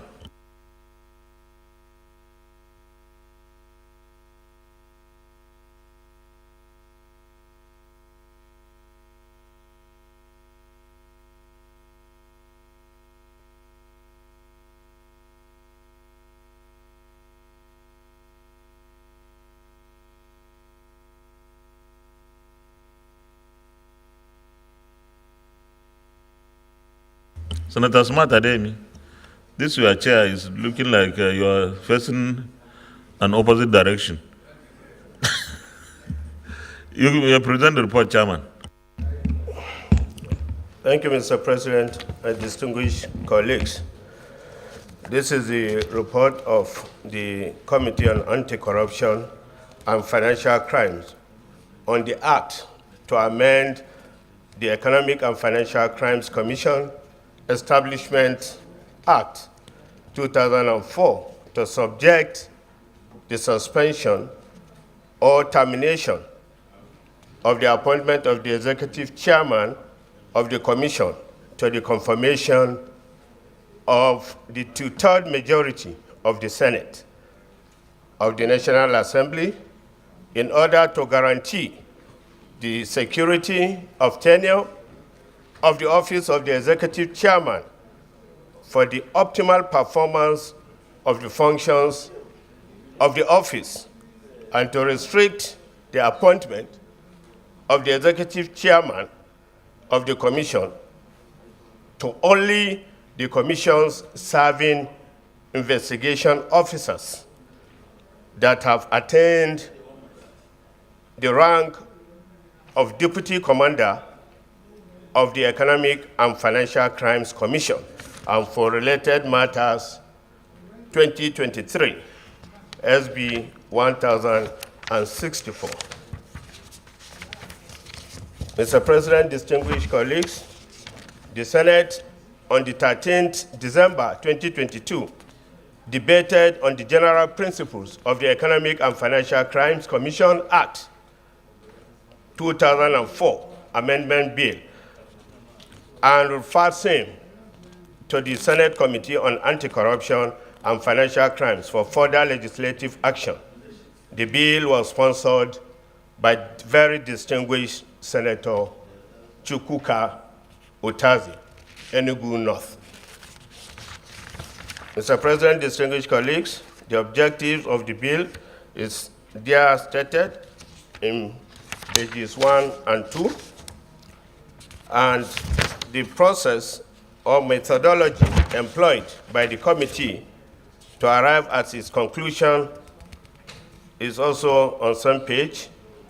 Public hearing was conducted on 4th April 2023, and the highlights of the presentations made at the public hearing are captured on pages 2 and 3.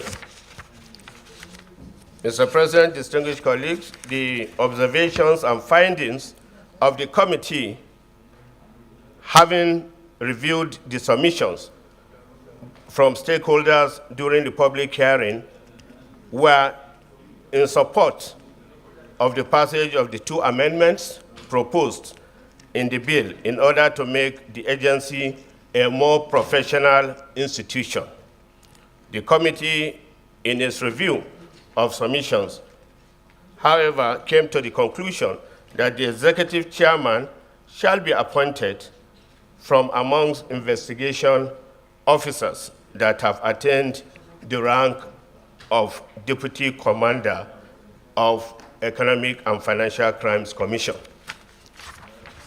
It was also observed that regarding other anti-corruption agencies like ICPC, Code of Conduct Bureau, the National Assembly ensured during the crafting of their laws that the headship had security of tenure by ensuring that their appointment and removal, as the case may be, were subjected to confirmation of the Senate. Section 3 sub C 6, 8 of the ICPC Act and the Code of Conduct Bureau are referred herein. Recommendations of the committee, Mr. President, distinguished colleagues, is that the committee, that the Senate do consider and pass the Economic and Financial Crimes Commission Act 2004 Amendment Bill 2023 as contained in the recommendations. And our conclusion, Mr. President, is to thank this august Senate that with gratitude of the committee for the opportunity offered the committee to serve. Thank you, sir. Well, this is not sucker reading, but my head spins. What this, it's not sucker reading, so it's not going to be debated. I only raise a concern. Suppose somebody worked somewhere in an anti-corruption agency and rose to the rank that will qualify or will be equivalent to that we are talking about in the EFCC, that will qualify him to be chairman. With all the experience he gathered about fighting corruption, he can't be appointed. Only people inside EFCC. Is that the point? So we are not debating the content, because it's second reading. I'm just thinking that people from outside may bring fresh ideas, but we have finished that. We are past that stage. Only to take clause by clause. So if anybody has any argument, it's when we come to a clause. If you want to amend anything, it's not at this point. Even me, maybe I abuse my position to raise the issue, but honestly, I'm thinking maybe it's too tight. If there are no comments, Leader of the Senate, we'll go to the Committee of the Whole. Mr.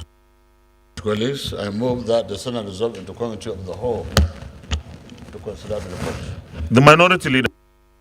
Mr. President, distinguished colleagues, I rise to second the motion that the Senate do go into Committee of the Whole to consider this report. I so second. Distinguished colleagues, those in favor of the motion say aye. Those against any ayes have it.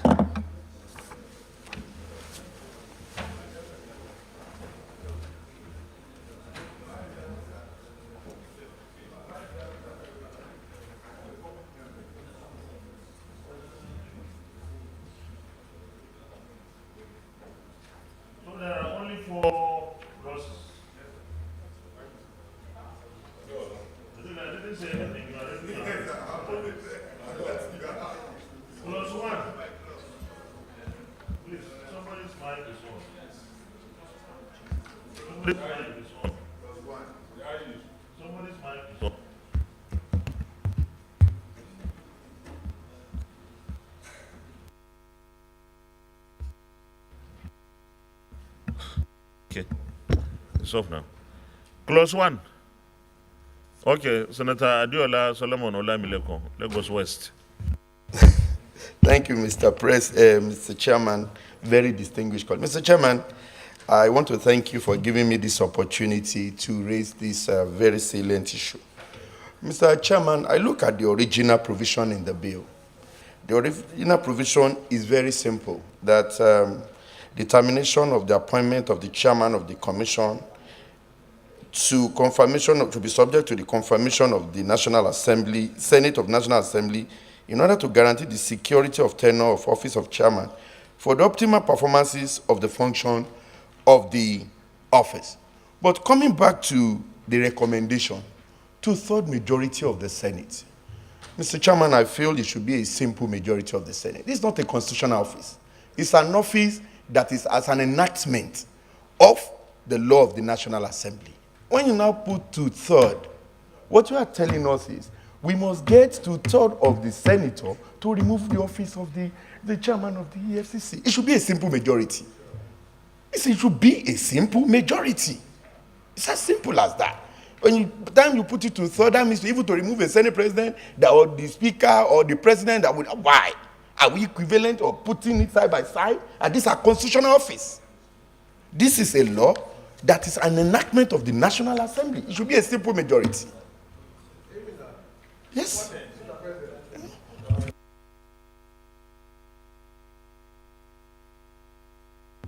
Ademi. Mr. President, I rise to support the amendment as presented by Senator Olamilekon. Even in the appointment of a cabinet minister, a simple majority. So I do not see a reason why we should lay emphasis on 2/3 in the case of the chairman of the EFCC, whom, to my understanding, is not a full-fledged ministry of the government. So I want to submit that simple majority should be more than enough.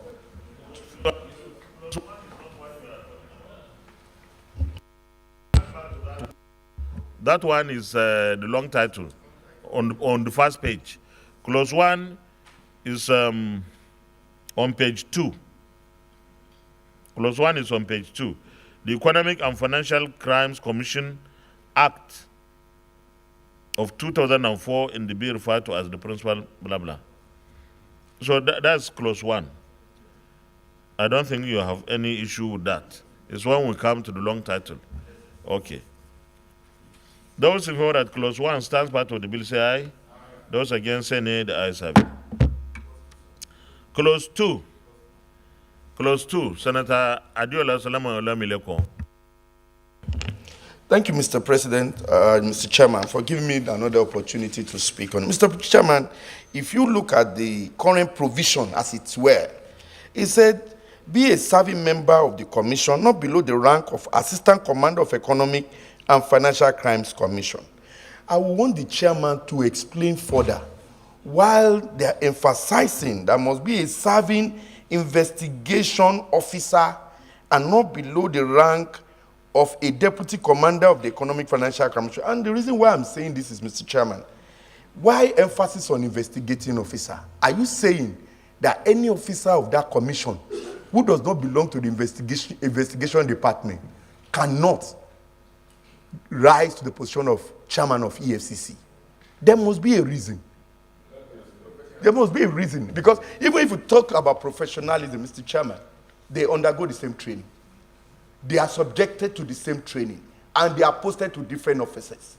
So why emphasis on he must be an investigation officer? So yes. Yes, okay. Thank you, Mr. Chairman, and my friend Senator Olamilekon for this inquiry. The essence of asking that the people should be investigating officers is that if you enter if you are recruited and you undergo training, there are short training for people who will just do about 3 months and they get into the field. But these investigating officers, another cadre of graduates that they put and train, they do almost 1 year training. They are specially trained. So if you just ask that those people who come for 3-year training, if you say it's for 3 months, those ones are this, it means that it's going to, so that's the essence.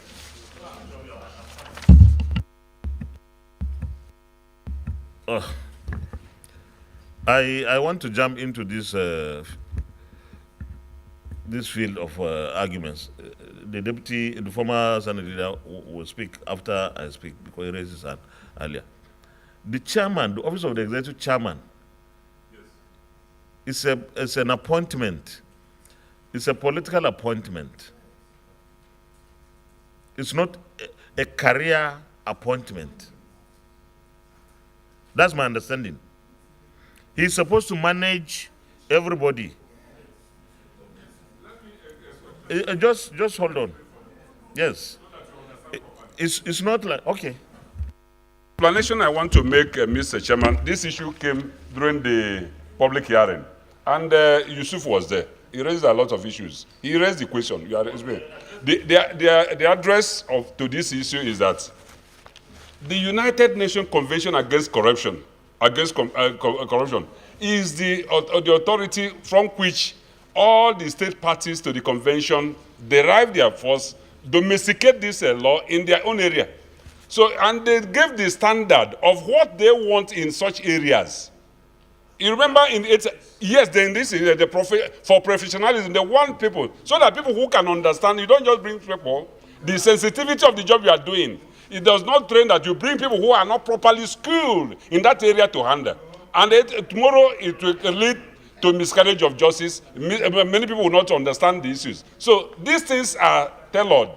And this is standard established all over by state parties. And if you take it, you come back home, domesticate it, you follow it strictly sensu. You don't come back here and say you move away from this or that. You know, and okay. Mike, please. I'm coming to the former leader. Someone works in the EFCC for all his life. How can you say he shouldn't head it because he doesn't belong to this former leader? Mr. President, distinguished colleagues, I have similar views with those of the President of the Senate. And I think also that we should try as much as possible to guard against inbreeding. By inbreeding, I mean restriction of coming in and entry across institutions, particularly institutions that have similar mandates. I think restricting the leadership only to those within that institution. Not everyone. You know, and even within that institution, not everyone. I think is very injurious. Very injurious to the future of that institution. For me, Mr. Chairman, I respectively wish to amend this particular section, subsection 2, to read, or having attained the same rank in a related institution recognized by the law. Because it opens up the institution for coming in and coming out. Otherwise, if we restrict the leadership of the institution only to a special cadre, you know, for example, let me give you an example. Before, in the foreign civil service, there is no way in which somebody who is an accountant or a medical officer or somebody in the other professional cadre can be a permanent secretary. Only people who are in the administrative cadre can be permanent secretaries. It was found to be very injurious. So we had to amend the foreign civil service law to make permanent secretaryship open to every officer. You know, whether you are a medical officer, whether you are in the health cadre, whether you are in engineering cadre, whether you are an accountant, if you attain the rank of a director with experience, sufficient experience in civil service, you can become a permanent secretary as well of that. Now, to come back again to restrict this kind of this institution, I think it's very injurious to the institution because it cuts off the fertilization of ideas across related services.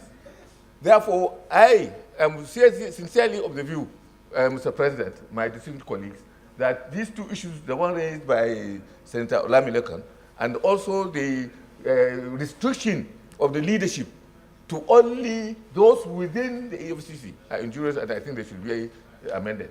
It's appropriate. Thank you, sir.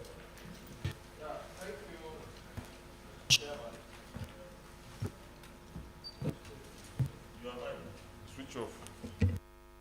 Yeah, thank you, Mr. Chairman. I agree partially with what the former leader said. Partially in the sense that I agree with the non-restriction of those who are within the service. But where I disagree is talking about sister organizations. Mr. Chairman, distinguished colleagues, it is not possible for you, no matter how brilliant an investigating or other cadre officer of the EFCC is, it's not possible for you to remove him and take him to civil defense to become a commandant. It's not possible. The same way it's not possible for you to carry him to the Nigerian police.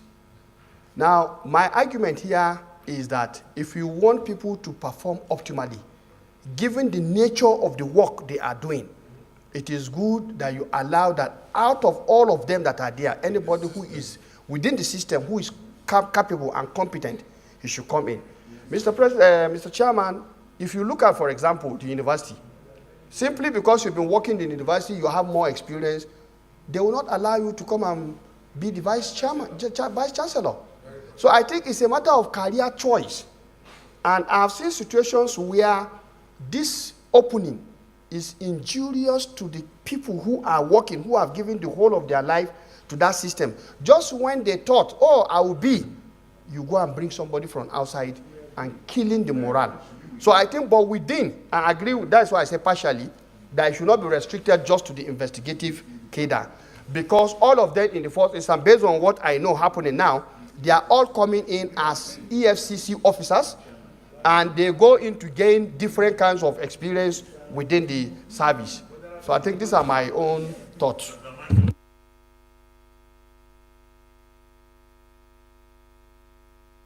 Mr. President, Michael Okpeyemi Bamidele representing Ekiti Central. Historically, sir, part of the reason that even led to the creation of the EFCC, ICPC, and similarly situated anti-graft organizations was because the country was not getting enough from the Nigerian police force. Every one of these agencies had a department, well, just a department within the Nigerian police. So part of why majority of the members of this Red Chamber supported the appointment of Mr. Bauer was we felt it was the right thing to do, taking somebody from within the service. But Mr. President, sitting as chair, I have issues with the idea of requiring 2/3 of the membership of this hallowed chamber to remove the chairman of EFCC. He's not the president of Nigeria. If we have a simple majority of distinguished senators saying, we need something better than what we are getting, that should be enough. But I'm totally in support of the idea that to ensure career progression, to ensure professionalism, and to be consistent with global best practices, it's important that we restrict it within the organization itself so that people can look forward, to getting to that point. Thank you, Mr. President. My submission is that in the EFCC, you have so many departments. If you are not in the mainstream of investigation, you may not be knowledgeable in the act of investigation. The society is dynamic, so also crime. Now, all these agencies that are investigating corruption, money laundering, they are updated on almost on a quarterly or periodically of the dynamism, the new discoveries of crime being committed. Now, if you decide to appoint somebody who is not in the mainstream of investigation, because it's a staff of the EFCC, to come and head an organization whose primary purpose is to expose crime, corruption issues, it's going to be a problem. So for me, I want to submit, Mr. President, that those who are not in the core investigation of EFCC cannot be asked to come and head the EFCC. You should look for somebody who is abreast and who is knowledgeable and who is well trained in the art of investigation. Question. Is it possible for the investigative officers to function without the other people? Okay. Senator Yusuf.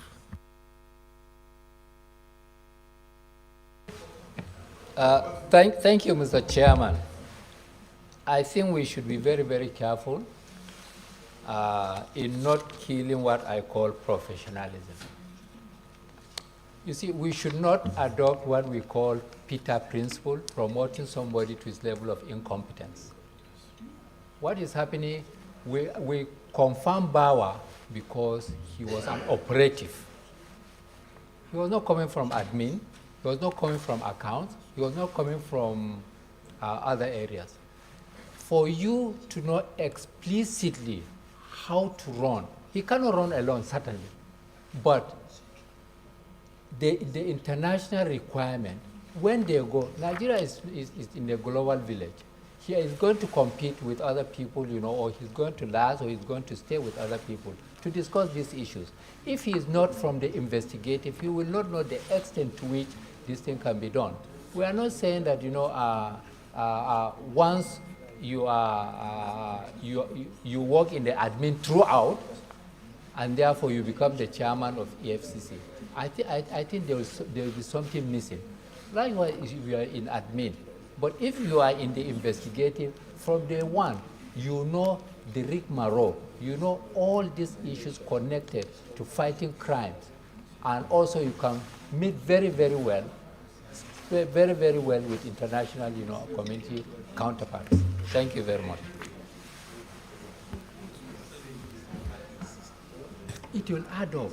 It will add up. Adeola. Thank you, Mr. President. My name is Oji Carlo from Abia North. I think what we're arguing of using only investigative officers and being the chairman of EFCC cannot be doable in an organization like EFCC. You have operations, you have investigation, you have administration, you have other departments of this place. You have to give opportunity to everybody, because when you become the chairman, you are manager of people. You are no longer manager of investigation. Because there will be head of investigation who will advise you in making decisions. There will be head of operation who will advise you in making decisions. There will be head of administration who will also advise you in making decisions. So you are no longer manager of investigation department. So I think in the 21st century, people should not be thinking that you must put an investigator to be chairman of this and that. You should be a core staff of EFCC. And that can carry, because you are already a chief executive. You must be vast. Your administration is not going to be only in investigation or in operation. You are now a leader of the drivers, the porters, the investigators, everybody. You are the leader of the place. So I think, I recommend that we should make it open, Mr. President, if we should apply. I'm not finished, Mr. President. If we should apply what happens everywhere in the world. In America, they do not allow national security advisor to be a military man. In anywhere you go, they allow people who are in security. Whether you are a minister of this or that, you can be a national security advisor. You can be director of FBI, CIA, once you are in that system, not because you are in investigation. So you see the operatives of CIA, they take partially the staff. No director of CIA that's in charge of investigation cannot be director general of the organization. So I plead with this House, let us not make a law. The former leader of the Senate, just giving the example in the ministries, where you have permanent secretaries. Before they used to, it's just like in the army. They used to say, unless you are an artillery or infantryman before you become chief of army staff. All those things are going away because the chiefs are managers of men and materials. I so submit, Mr. President. Thank you, Mr. President, distinguished colleagues. My name is Senator Engineer Kabir Barkia. Mr. President, issue of the EFCC chairman, we all agree that it's a political appointment. So, of course, we cannot restrict political appointment to say it has to be within. It's possible you get somebody better outside than within the commission. For example, now, if we look at the DSS, NIA. People who work there also, they can work in the, as a chairman of the EFCC.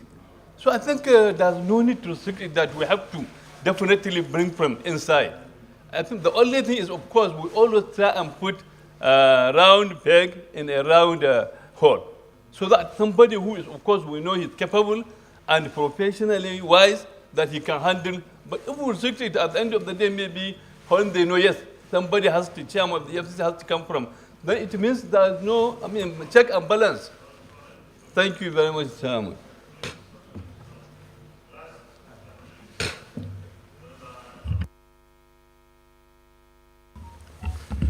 Thank you very much, Mr. President, sitting as chair. My name is Adamu Mohammed Bulkachua, representing Bauchi North Senatorial District. I think what we are arguing is something that we should look first and foremost. What is the function or schedule of duty of the chairman of EFCC? Is he going to be alone in the field investigating? He is simply the manager. The investigation department, the other departments are his tools. He can use them. So anybody within the EFCC, indeed even within related services, can function effectively and professionally as chairman of EFCC. Mr. Chairman, initially, they bring chairmen from the police because police are professionals in investigating. But they bring other people, other personnel from the police that may not be in the investigation department. And they have functioned. And they have functioned very well. So somebody who is in the investigation department of ICPC or in the police or in other crime prevention agencies can very well function if he is a good manager of people and resource. Because the whole department, EFCC, is his raw material. He can use them and he can function very well. So I think we shouldn't restrict it to investigation department or indeed only within the EFCC. You could find good materials outside the EFCC. Thank you, Mr. President. Before I put the question, let me seek for those who want an amendment. Because those who argued that it shouldn't be 2/3 of senators before the EFCC chairman is removed, there's that issue. The second issue is open it up within the EFCC. That it doesn't have to be an investigative officer. Certainly that will create problem even within the system. So if we have issues with this, it means someone will have to propose an amendment. Otherwise, we stick with what they presented, the committee presented. Senator Abdullah.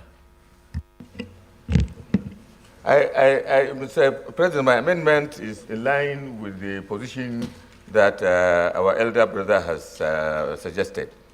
Don't lock up an institution. Don't lock up an institution. Don't allow inbreeding. So my amendment is this. Should be a serving officer of the commission not below the rank of deputy commander of the Economic and Financial Crimes Commission or having attained a similar rank in related services recognized by the law.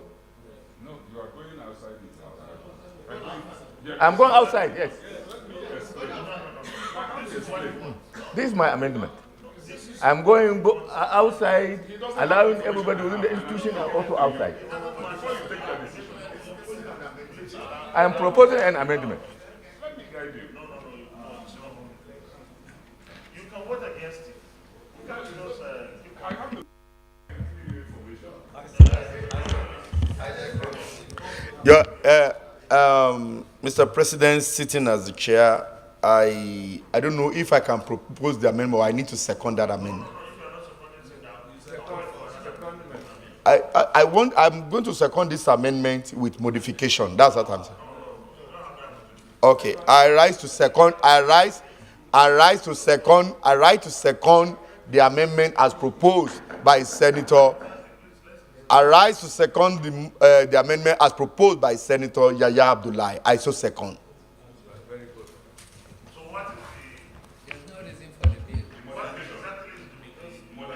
The modification I was looking at is just to restrict.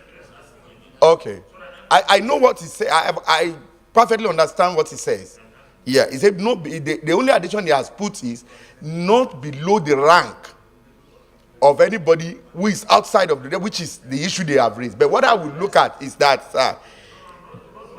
okay, what he said was that be a serving member of the commission, not below the rank of deputy commander, not below the rank of deputy commander of the Economic and Financial Crimes Commission, or other related agencies. Yeah. Other agencies. Yeah.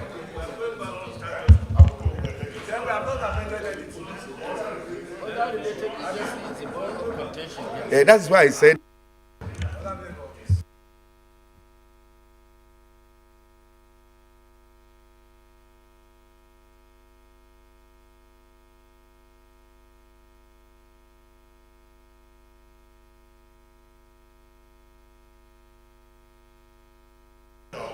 Bring the.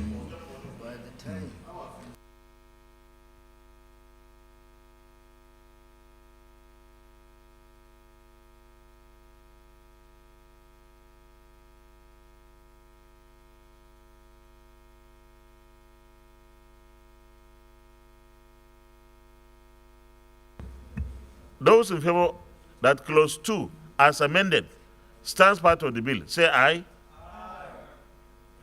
You didn't even vote. You, Adiola. So those those in favor that clause 2 as amended stands part of the bill, say aye. Those against, say nay. The nays have it. Yawa. Amendment, Deputy Chief Whip. Thank you, Mr. President, sitting as chair. The amendment is be a serving officer. Remove the investigation of the of the commission, not below the rank of deputy commander of the Economic and Financial Crimes Commission. That's all. Distinguished Senator Patrick Ayo Akin Elure, all over. Thank you, Mr. President. I rise to support the amendment moved by the Deputy Whip. I so second, Mr. President. As moved by Deputy Whip of the Senate. Those in favor of clause 2 as amended by the Deputy Chief Whip and seconded by the distinguished Senator Ayo Patrick Akin Elure, say aye. Aye. Those against, say nay. You need a lot of glucose. The ayes have it. Okay. Yeah, only the investigator has been removed. Where clause 3,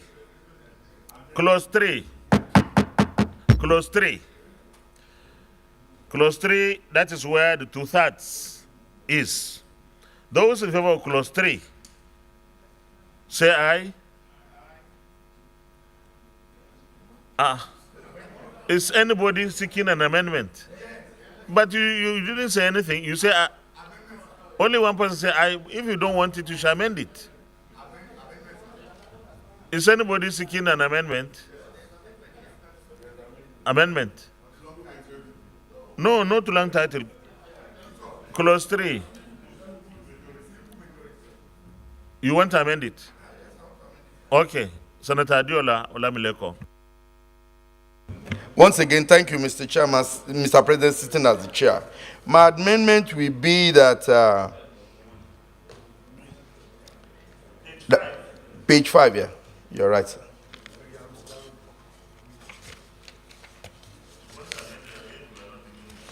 I was looking at the first front page because it's equally there. Sir,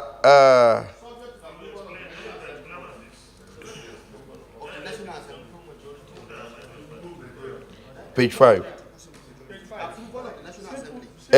Yes, sir. That said, the office that provided that the executive chairman shall only be suspended or removed from the office subject to the approval of simple majority of the members of the Senate of the National Assembly. Simple majority. Simple majority.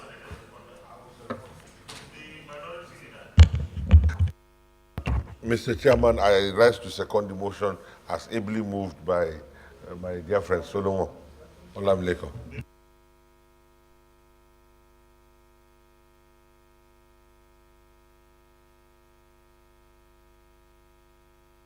The president sitting as chairman, you say, if you, this assembly, this Senate, in the ICPC Act that was enacted and passed over here, made it 2/3 majority.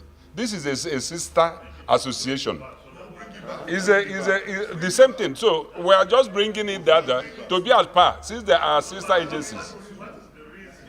The reason is just, well, the Senate then, now.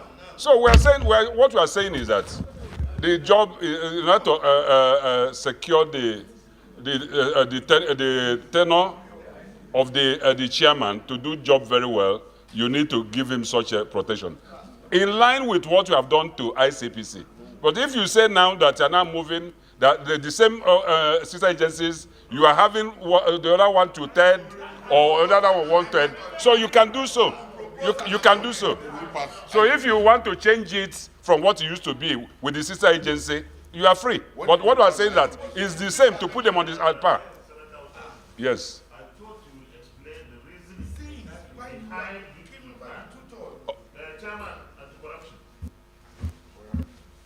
Otherwise, this one was passed today, right? No, it's a long time ago. They will bring it back.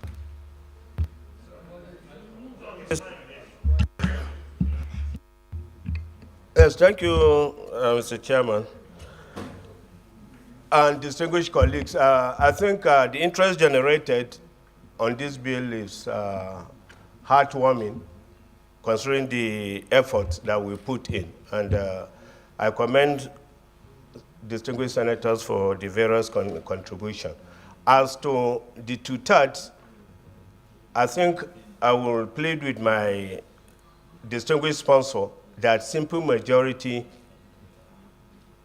can serve the same purpose that we are thinking.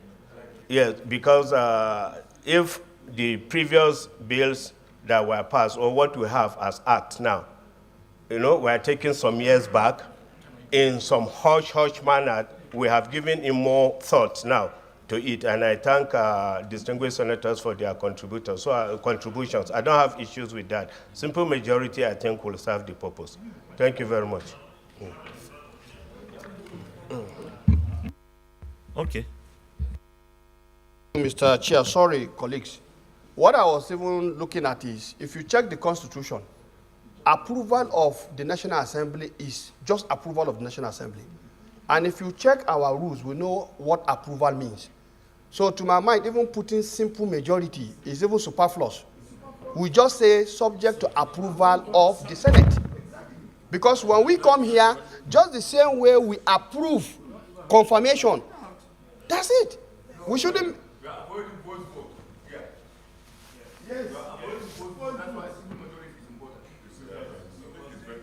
Okay. Well, if that is it, but for me, distinguished colleagues, when you are approving somebody, whether we say by voice vote or this one, and the moment is simple, the presiding officer knows. And I think it is a prerogative. After all, when we come to approve, most of our approval, we know when they come into that. Why must we subject this? Because when you say simple majority, it means a process has to be put in place. Fine. If that is what we want, fine.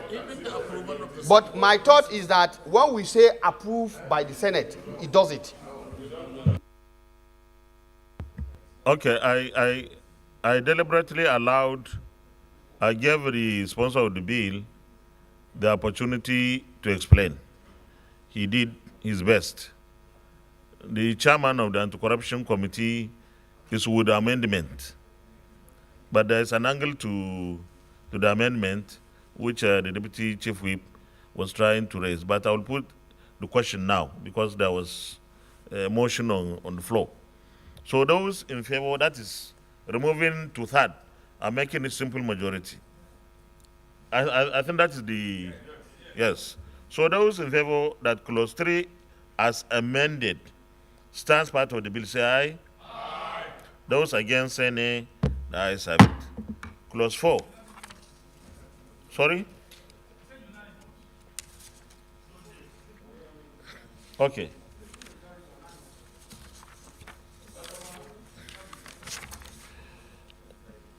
Those in favor that the short title on page 6 stands part of the bill, say aye. Those against say nay, the ayes have it. Those in favor that the explanatory memorandum on page 6 also stands part of the bill, say aye. Those against say nay, the ayes have it. We'll have to amend the long title to reflect, yes. So, how do you amend it? But somebody would have to subject. Okay, you do it. You do it. You do that. Do it exactly the way. Okay, the Secretariat will do the consequential amendment. So, I'll. Sorry. Sorry.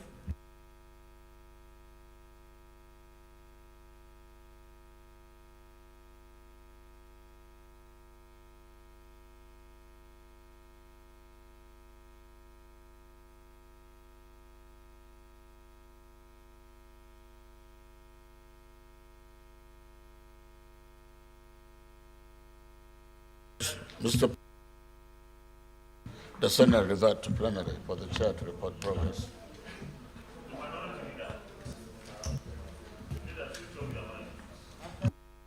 Mr. President, distinguished colleagues, I rise to second the motion that the Senate revert to plenary for chair to report progress. I so second. Colleagues, those in favor of the motion that the Senate reverts plenary for the chair to report progress, say aye. Those against say nay, the ayes have it.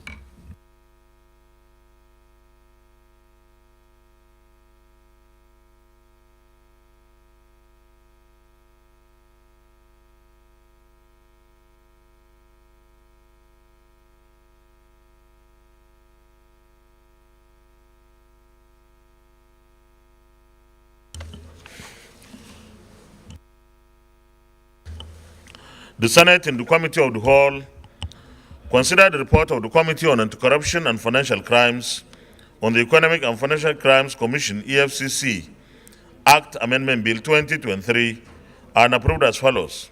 Long title as amended, Clause 1 as recommended, Clause 2 as amended, Clause 3 as amended. Short title as recommended, explanatory memorandum as amended. Is this a true reflection of what transpired in the Committee of the Whole? Thank you. Leader, third reading. Mr. President, distinguished colleagues, I move that the bill be now read the third time. I so move. The Minority Leader. Mr. President, distinguished colleagues, I rise to second the motion that this bill be now read a third time. I so second. Distinguished colleagues, those in favor of the motion that this bill be now read the third time, say aye. Those against say nay, the ayes have it. Clerk of the Senate. Mr. President, distinguished senators, a bill for an act to amend the Economic and Financial Crimes Commission Act 2004 to subject the termination of the appointment of the chairman of the commission to the confirmation of the Senate of the National Assembly in order to guarantee the security of tenure and for other connected matters 2023, third reading. A bill for an act to amend the Economic and Financial Crimes Commission Act 2004 to subject the termination of the appointment of the chairman of the commission to the confirmation of the Senate of the National Assembly in order to guarantee the security of tenure and for other connected matters 2023, third reading taken. And this bill is passed. Leader of the Senate. Mr. President, distinguished colleagues, the 10th order of the day is the presentation and consideration of the report of the Committee on Local and Foreign Debts on the issuance of promissory note in respect of federal road projects executed by the Plateau and the Borno state governments. Plateau State, 6,601,769,470.99. Borno State, 3,084,769,393.63. Total, 9,686,538,864.62. Mr. President, you may wish to invite Senator Odia Clifford to move the motion for the Senate to receive and consider the report of the committee. Distinguished Senator Clifford Odia. Thank you very much, Mr. President, my very distinguished colleagues. I'm Senator Clifford Akimyemana Odia, representing the good people of Edo Central Senatorial District. I rise to move the motion that the Senate do receive and conduct the report of the Committee on Local and Foreign Debt on the reimbursement of the sum of 6,601,769,470 naira 99 kobo to Plateau State government and the sum of 3,084,769,393 naira 63 kobo to Borno State government through the issuance of promissory note in respect of the federal projects, road projects executed by the states. I so move. I need a seconder. Yes, very distinguished Senator Geshambasi.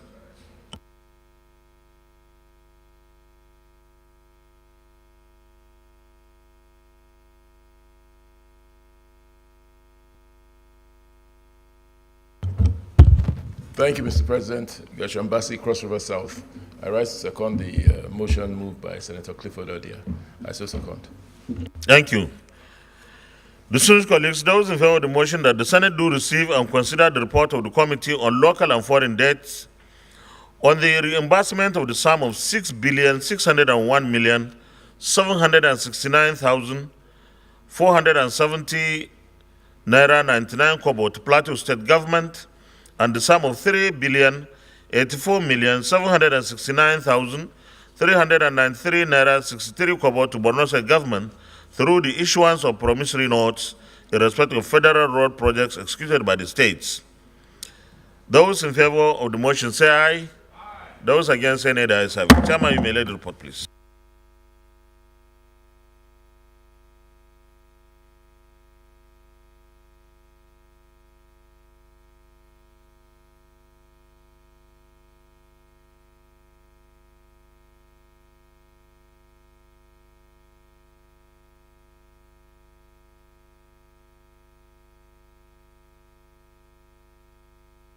You may present the report now. Thank you very much, Mr. President.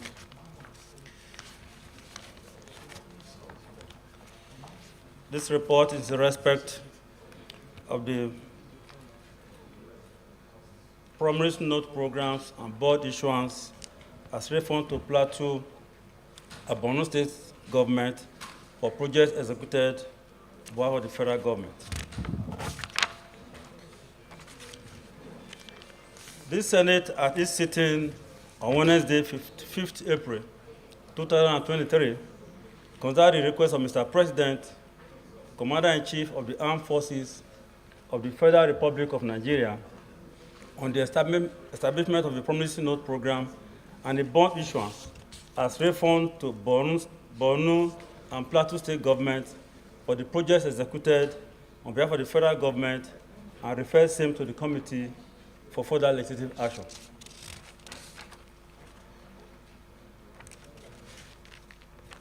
Paragraph.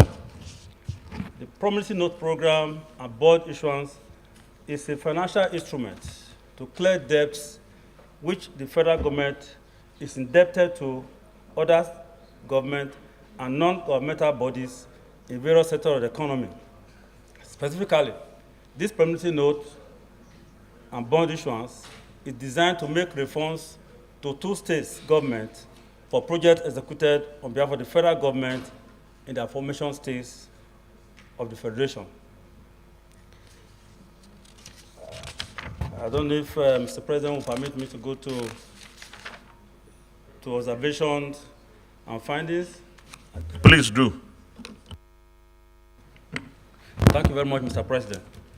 Based on the interactions and review of the submissions by the affected states, the committee hereby makes the following observations and findings on Borno and Plateau states as follows.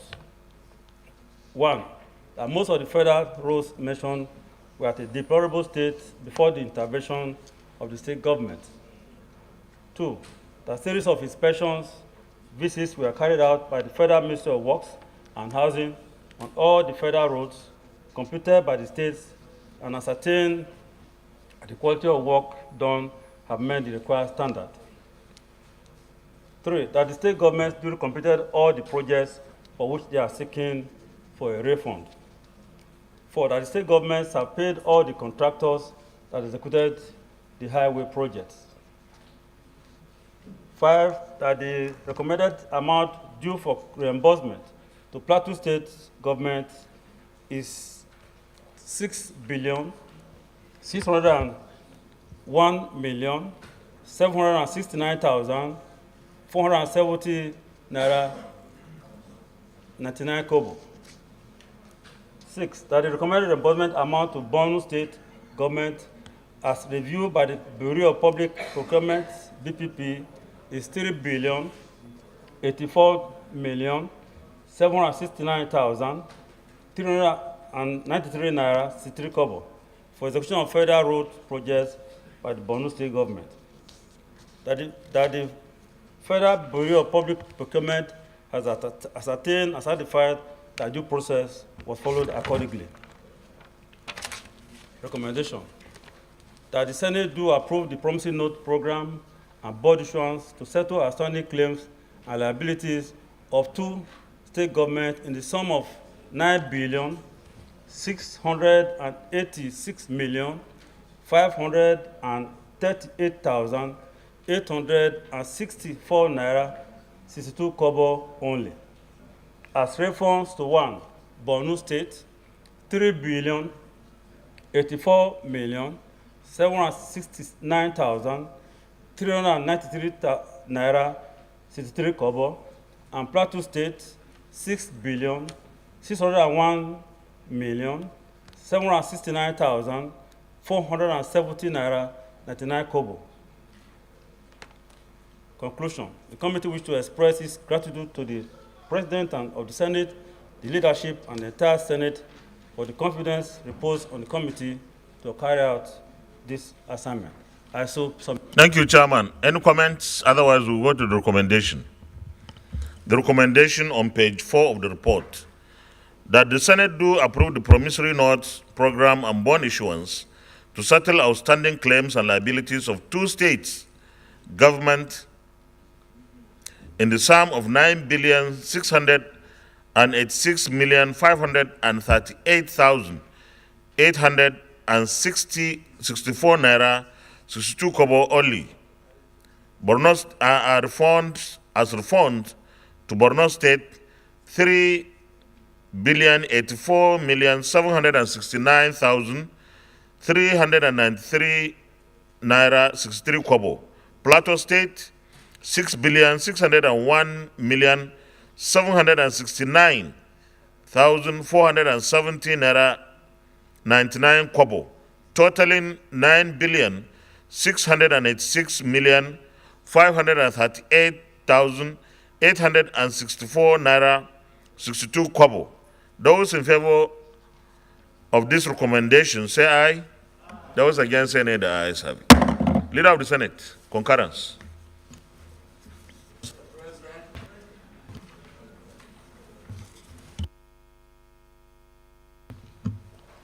Mr. President, distinguished colleagues, the 11th to the 17th order of the day are House bills for concurrence as listed in the order paper.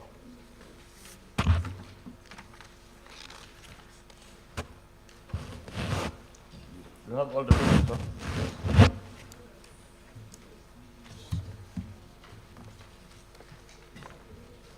We have the Chartered Institute of Auctioneers of Nigeria Bill 2022 HB 702. 2. Broadcasting Practitioners Establishment Bill 2023 HB 1150. 3. National Gaming Bill 2023 HB 1288. 4. David Umahi Federal University of Medical Sciences Uburu Establishment Bill 2023 HB 2016. Agency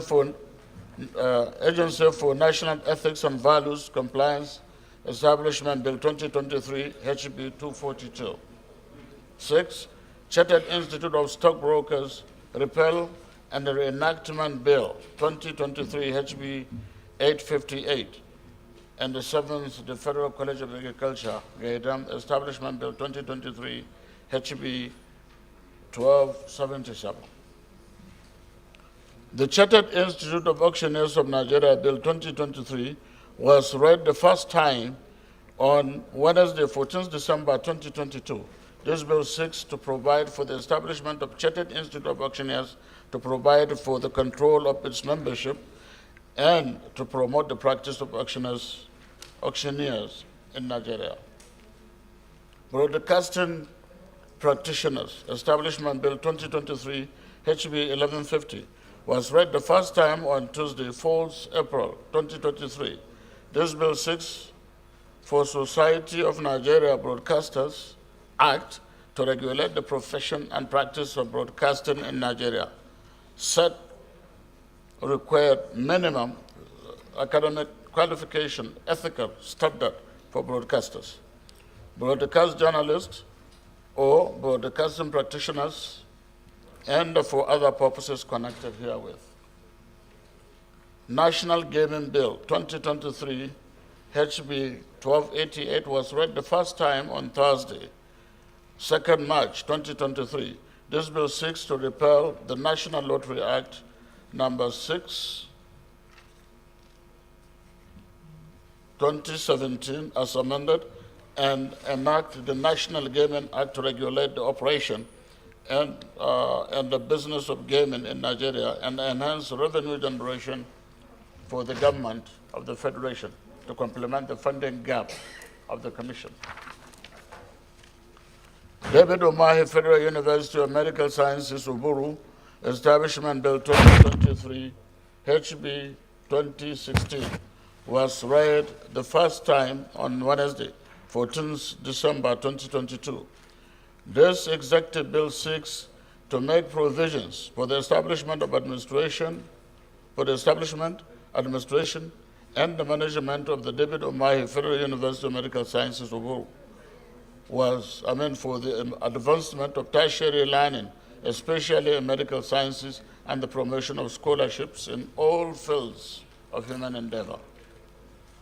Agency for National Ethics and Values Compliance Establishment Bill 2023 HB 242 was read the first time on Thursday, 2nd March 2023.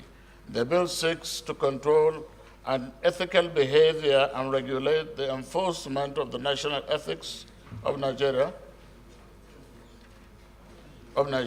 namely discipline, integrity, dignity of labor, social justice, religious tolerance, self-reliance, and the patriotism, which will positively reposition Nigeria in the path of progress. Chartered Institute of Stockbrokers Repeal and Reenactment Bill 2023, HB 858, was read the first time on Tuesday, 4th April 2023. This bill seeks to repeal the Chartered Institute of Stockbrokers Act, Cap C9, LFN 2004, and provide for the establishment of the Chartered Institute of Securities and Investments of Nigeria to regulate and control the professional practice in the areas of securities and investments business in Nigeria. Federal College of Agriculture Gaidam Establishment Bill 2023, HB 1277, was read the first time on Tuesday, 2nd May 2023. This bill seeks to amend the Agricultural Research Council of Nigeria Act, Cap A12, Laws of the Federation of Nigeria 2004 as amended, to make provision for the establishment of Federal College of Agriculture Gaidam. Mr. President, my respected colleagues, these are straightforward and not controversial and have gone through the necessary legislative processes in the House of Representatives. I therefore urge you all to support the second reading of these bills as we refer them to the Committee of the Whole for close-by-close consideration. Thank you very much. Thank you, Leader. You have done very well. Any comments? Those in favor that these bills be now read a second time, say aye. Those against, any ayes have it. Clerk of the Senate. Mr. President, distinguished senators, a bill for an act to establish Chartered Institute of Auctioneers to provide for the control of its membership and promote the practice of auctioneers in Nigeria and for related matters 2023, second reading. Mr. President, distinguished senators, a bill for an act to provide for the coordinating and conduct of the practice of broadcasting profession in Nigeria and for related matters 2023, second reading. Mr. President, distinguished senators, a bill for an act to repeal the National Lottery No. 6, 2017 as amended and enact the National Gaming Bill to regulate the operation and business of gaming in Nigeria and enhance revenue generation for the government of the Federation to complement the funding gap of the Commission and for related matters 2023, second reading. Mr. President, distinguished senators, a bill for an act to establish David Umahi Federal University of Medical Sciences, Uburu, Ebonyi State, and for related matters 2023, second reading. Mr. President, distinguished senators, a bill for an act to establish the Agency for National Ethics and Values Compliance to control unethical behavior and enforce compliance with principles of national ethics and for related matters 2023, second reading. Mr. President, distinguished senators, a bill for an act to repeal the Chartered Institute of Stockbrokers Act, Cap C9, Laws of the Federation of Nigeria 2004, and provide for the establishment of the Chartered Institute of Securities and Investments of Nigeria to set standards of knowledge, ethical conduct and practice, train, certify, discipline its members, promote and advance the practice of securities and investments profession, and for related matters 2023, second reading. Mr. President, distinguished senators, a bill for an act to amend the Agricultural Research Council of Nigeria Act, Cap A12, Laws of the Federation of Nigeria 2004 as amended, to make provision for the establishment of the Federal College of Agriculture, Gaidam, Yobe State, and for related matters 2023, second reading. A bill for an act to establish Chartered Institute of Auctioneers to provide for the control of its membership and promote the practice of auctioneers in Nigeria and for related matters 2023, second reading taken, and the bill is referred to the Committee of the Whole. A bill for an act to provide for the coordinating and conduct of the practice of broadcasting profession in Nigeria and for related matters 2023, second reading taken, and this bill is also referred to the Committee of the Whole. A bill for an act to repeal the National Lottery No. 6, 2007 and 17 as amended and enact the National Gaming Bill to regulate the operation and business of gaming in Nigeria and enhance revenue generation for the government of the Federation to complement the funding gap of the Commission and for related matters 2023, second reading taken, and this bill is also referred to the Committee of the Whole. A bill for an act to establish David Umahi Federal University of Medical Sciences, Uburu, Ebonyi State, and for related matters 2023, second reading taken, and this bill is also referred to the Committee of the Whole. A bill for an act to establish the Agency for National Ethics and Values Compliance to control unethical behavior and enforce compliance with the principles of national ethics and for related matters 2023, second reading taken, and this bill is also referred to the Committee of the Whole. A bill for an act to repeal the Chartered Institute of Stockbrokers Act, Cap C9, Laws of the Federation of Nigeria 2004, and provide for the establishment of the Chartered Institute of Securities and Investments of Nigeria to set standards of knowledge, ethical conduct, and practice, train, certify, discipline its members, promote and advance the practice of securities and investments profession, and for related matters 2023, second reading taken, and this bill is also referred to the Committee of the Whole. A bill for an act to amend the Agricultural Research Council of Nigeria Act, Cap A 12 Laws of the Federation of Nigeria 2004 as amended to make provision for the establishment of the Federal College of Agriculture, Gaidam, Yobe State, and for related matters 2023, second reading taken, and this bill is also referred to the Committee of the Whole. Leader of the Senate, Committee of the Whole. Distinguished colleagues, I move that the Senate resolve into Committee of the Whole to consider the 7 bills. I so move. The Minority Leader. Mr. President, distinguished colleagues, I rise to second the motion that the Senate do resolve into Committee of the Whole to consider all these reports. I so second.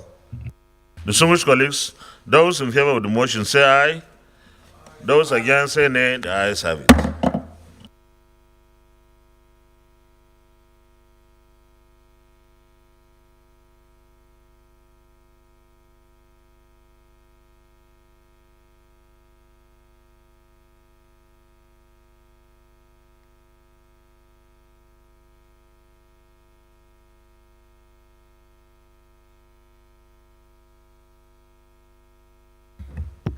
With the Chartered Institute of Auctioneers of Nigeria Bill. Those in favor that clause 1 to 10 stand part of the bill say aye. Those against say nay. The ayes have it. Those in favor that clause 11 to 21 stand part of the bill say aye. Those against say nay. The ayes have it. Those in favor that the interpretation stands part of the bill say aye. Those against say nay. The ayes have it. Those in favor that the short title on page 16 stands part of the bill say aye. Those against say nay. The ayes have it. Those in favor of the schedules 1, 2, and 3 stand part of the bill say aye. Those against say nay. The ayes have it. Those in favor of the explanatory memorandum on page 24 stands part of the bill say aye. Those against say nay. The ayes have it. Those in favor of the long title on page 1 stands part of the bill say aye. Those against say nay. The ayes have it. Next report.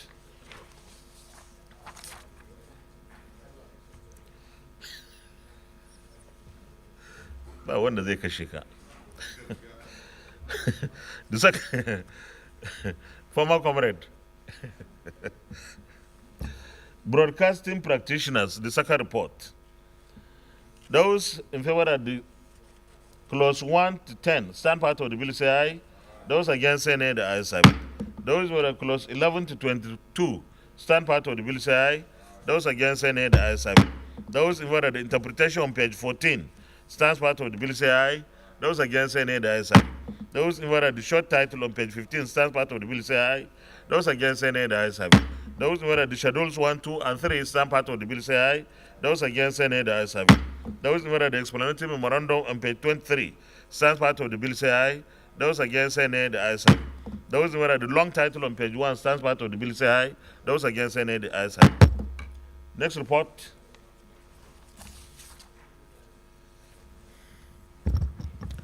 National Gaming Bill 2023. Those who are at clause 1 to 10 stand part of the bill say aye. Those against say nay. The ayes have it. Those who are at clause 11 to 20 stand part of the bill say aye. Those against say nay. The ayes have it. Those who are at clause 21 to 30 stand part of the bill say aye. Those against say nay. The ayes have it. Those who are at clause 31 to 40 stand part of the bill say aye. Those against say nay. The ayes have it. Those in favor that clause 41 to 50 stand part of the bill say aye. Those against say nay, the ayes have it. Those in favor that clause 51 to 60 stand part of the bill say aye. Those against say nay, the ayes have it. Those in favor that clause 61 to 70 stand part of the bill say aye. Those against say nay, the ayes have it. Those in favor that the interpretation on page 37 stands part of the bill say aye. Those against say nay, the ayes have it. Those in favor that the short title on page 41 stands part of the bill say aye. Those against say nay, the ayes have it. Those in favor that the schedules on page 42 to 44 stand part of the bill say aye. Those against say nay, the ayes have it. Those in favor that the explanatory memorandum on page 46 stands part of the bill say aye. Those against say nay, the ayes have it. Those in favor that the long title on page 1 stands part of the bill say aye. Those against say nay, the ayes have it. Next report.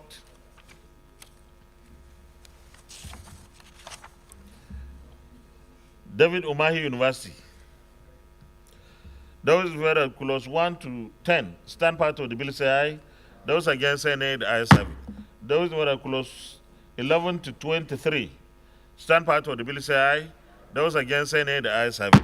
Those in favor that the interpretation on page 18 stands part of the bill say aye. Those against say nay, the ayes have it. Those in favor that the short title on page 20 stands part of the bill say aye. Those against say nay, the ayes have it. Those in favor that the schedules 1, 2, and 3 stand part of the bill say aye. Those against say nay, the ayes have it. Those in favor that the explanatory memorandum on page 33 stands part of the bill say aye. Those against say nay, the ayes have it. Those in favor that the long title on page 1 stands part of the bill say aye. Those against say nay, the ayes have it. The last report. No, the second to the last. Agency for National Ethics and Values. Those in favor that clause 1 to 10 stand part of the bill say aye. Those against say nay, the ayes have it. Those in favor that clause 11 to 18 stand part of the bill say aye. Those against say nay, the ayes have it. Those in favor that the interpretation on page 13 stands part of the bill say aye. Those against say nay, the ayes have it. Those in favor that the short title on page 14 stands part of the bill say aye. Those against say nay, the ayes have it. Those in favor that the schedules stand part of the bill say aye. Those against say nay, the ayes have it. Those in favor that the explanatory memorandum on page 16 stand part of the bill say aye. Those against say nay, the ayes have it. Those in favor that the long title on page 1 stands part of the bill say aye. Those against say nay, the ayes have it. The last report. Chartered Institute of Stockbrokers. Those in favor that clause 1 to 10 stand part of the bill say aye. Those against say nay, the ayes have it. Those in favor that clause 11 to 21 stand part of the bill say aye. Those against say nay, the ayes have it. Those in favor that the interpretation on page 23 stands part of the bill say aye. Those against say nay, the ayes have it. Those in favor that the short title on page 24 stands part of the bill say aye. Those against say nay, the ayes have it. Those in favor that the schedule on page 25 stands part of the bill say aye. Those against say nay, the ayes have it. Those in favor that the explanatory memorandum on page 26 stands part of the bill say aye. Those against say nay, the ayes have it. Those in favor that the long title on page 1 stands part of the bill say aye. Those against say nay, the ayes have it. Leader of the Senate Plenary.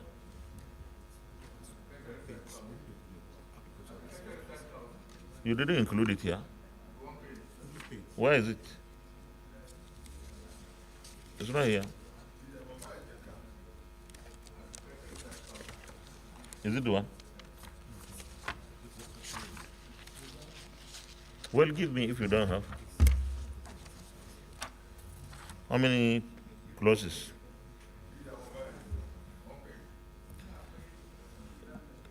Okay. Agricultural Research Council of Nigeria. Those who are at clause 1 to 2 stand part of the bill say aye. Those against say nay, the ayes have it. Those who are at the where's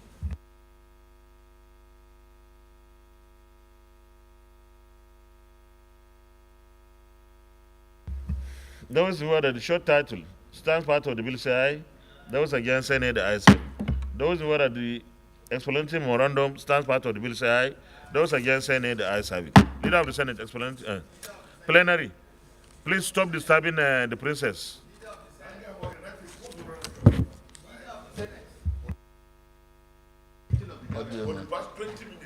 Your Excellency, distinguished colleagues, I move that the Senate revert to plenary for the chair to report progress. I so move. To revert. To revert to plenary. The minority leader. Mr. Chairman, distinguished colleagues, I rise to second the motion that the Senate revert to plenary for the chair's report. Distinguished colleagues, those in favor of the motion say aye. Those against say nay. The ayes have it.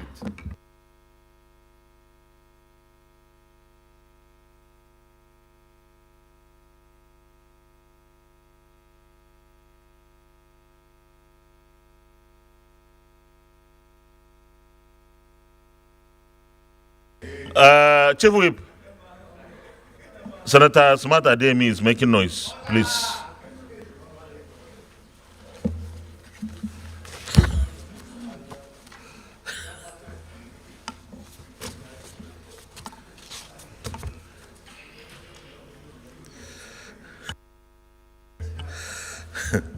Distinguished colleagues, the Senate and the Committee of the Whole considered the Chartered Institute of Auctioneers of Nigeria Bill 2023 and approved as follows. Long title as recommended, clause 1 to 21 as recommended, interpretation as recommended, short title as recommended, schedules 1, 2, and 3 as recommended, explanatory memorandum as recommended. Is this a true reflection of what transpired in the Committee of the Whole?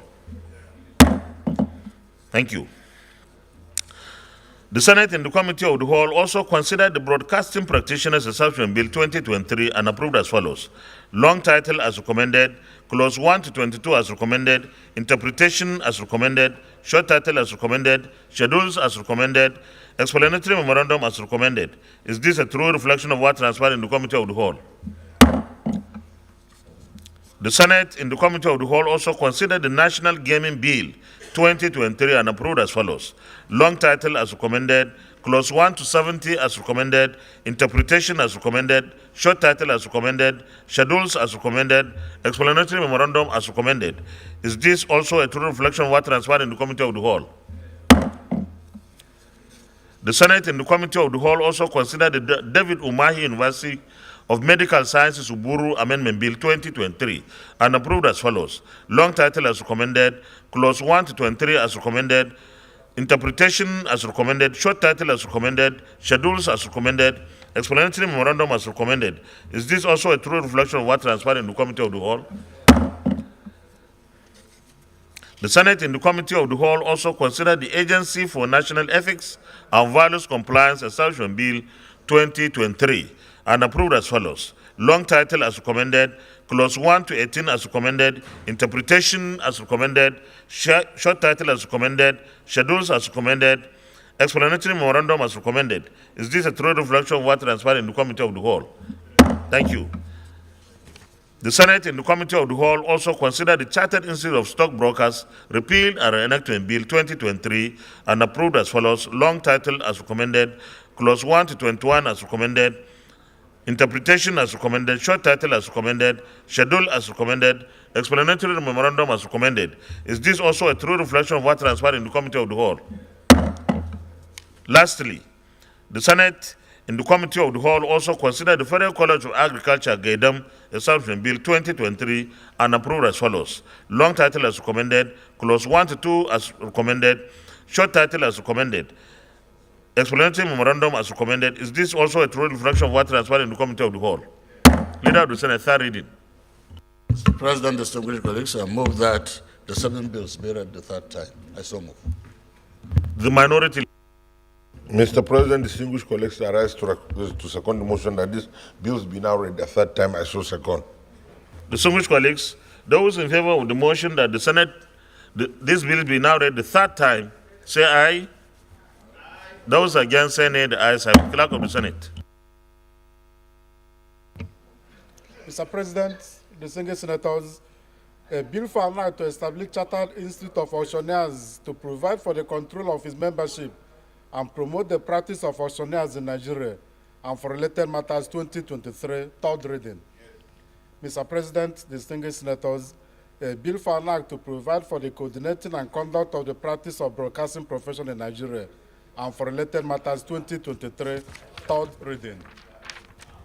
Mr. President, distinguished senators, a bill for an act to repeal the National Lottery number 6, 2017, as amended, and enact the National Gaming Bill to regulate the operation and business of gaming in Nigeria and enhance revenue generation for the government of the Federation to complement the funding gap of the Commission and for related matters 2023, third reading.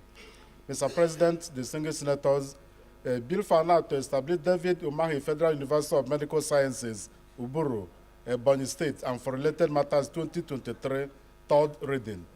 Mr. President, distinguished senators, a bill for an act to establish the Agency for National Ethics and Values Compliance to control unethical behavior and enforce compliance with principles of the national ethics and for related matters 2023, third reading. Mr. President, distinguished senators, a bill for an act to repeal the Chartered Institute of Stockbrokers Act, Cap C9, Laws of the Federation of Nigeria 2004, and provide for the establishment of the Chartered Institute of Securities and Investments of Nigeria to set standards of knowledge, ethical conduct and practice, train, certify, discipline its members, promote and advance the practice of securities and investments profession, and for related matters 2023, third reading. Mr. President, distinguished senators, a bill for an act to amend the Agricultural Research Council of Nigeria Act, Cap A12, Laws of the Federation of Nigeria 2004 as amended, to make provision for the establishment of the Federal College of Agriculture, Gedam, Yobe State, and for related matters 2023, third reading.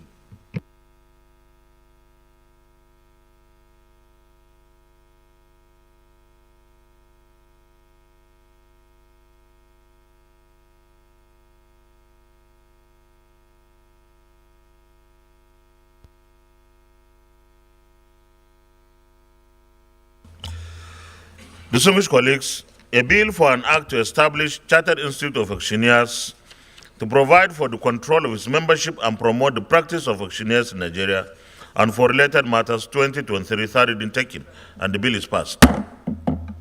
A bill for an act to provide for the coordinating and conduct of the practice of broadcasting profession in Nigeria and for related matters 2023, third reading taken, and this bill is also passed. A bill for an act to repeal the National Lottery number 6, 2017 as amended and enact the National Gaming Bill to regulate the operation and business of gaming in Nigeria and enhance revenue generation for the government of the Federation to complement the funding gap of the Commission and for related matters 2023, third reading taken, and this bill is also passed. A bill for an act to establish David Umahi Federal University of Medical Sciences, Uburu, Ebonyi State, and for related matters 2023, third reading taken, and this bill is also passed.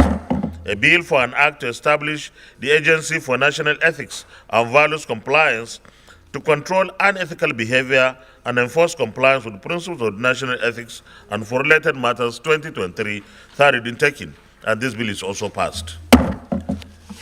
A bill for an act to repeal the Chartered Institute of Stockbrokers Act, Cap C9, Laws of the Federation of Nigeria 2004, and provide for the establishment of the Chartered Institute of Securities and Investments of Nigeria to set standards of knowledge, ethical conduct and practice, train, certify, discipline its members, promote and advance the practice of securities and investments profession, and for related matters 2023, third reading taken, and this bill is also passed.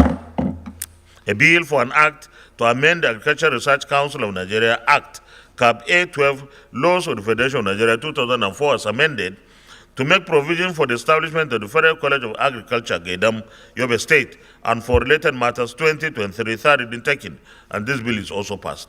Well, congratulations to all. Leader, you have no announcement?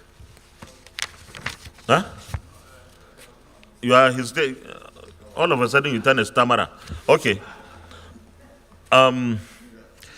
Distinguished colleagues, we have come to the end of today's session, and I think a day well spent. 3:30 now, it's time to close. And this Senate will be adjourned until 16th of May. That will be Tuesday next week, 16th of May, 2023 at 10 a.m. prompt. Thank you.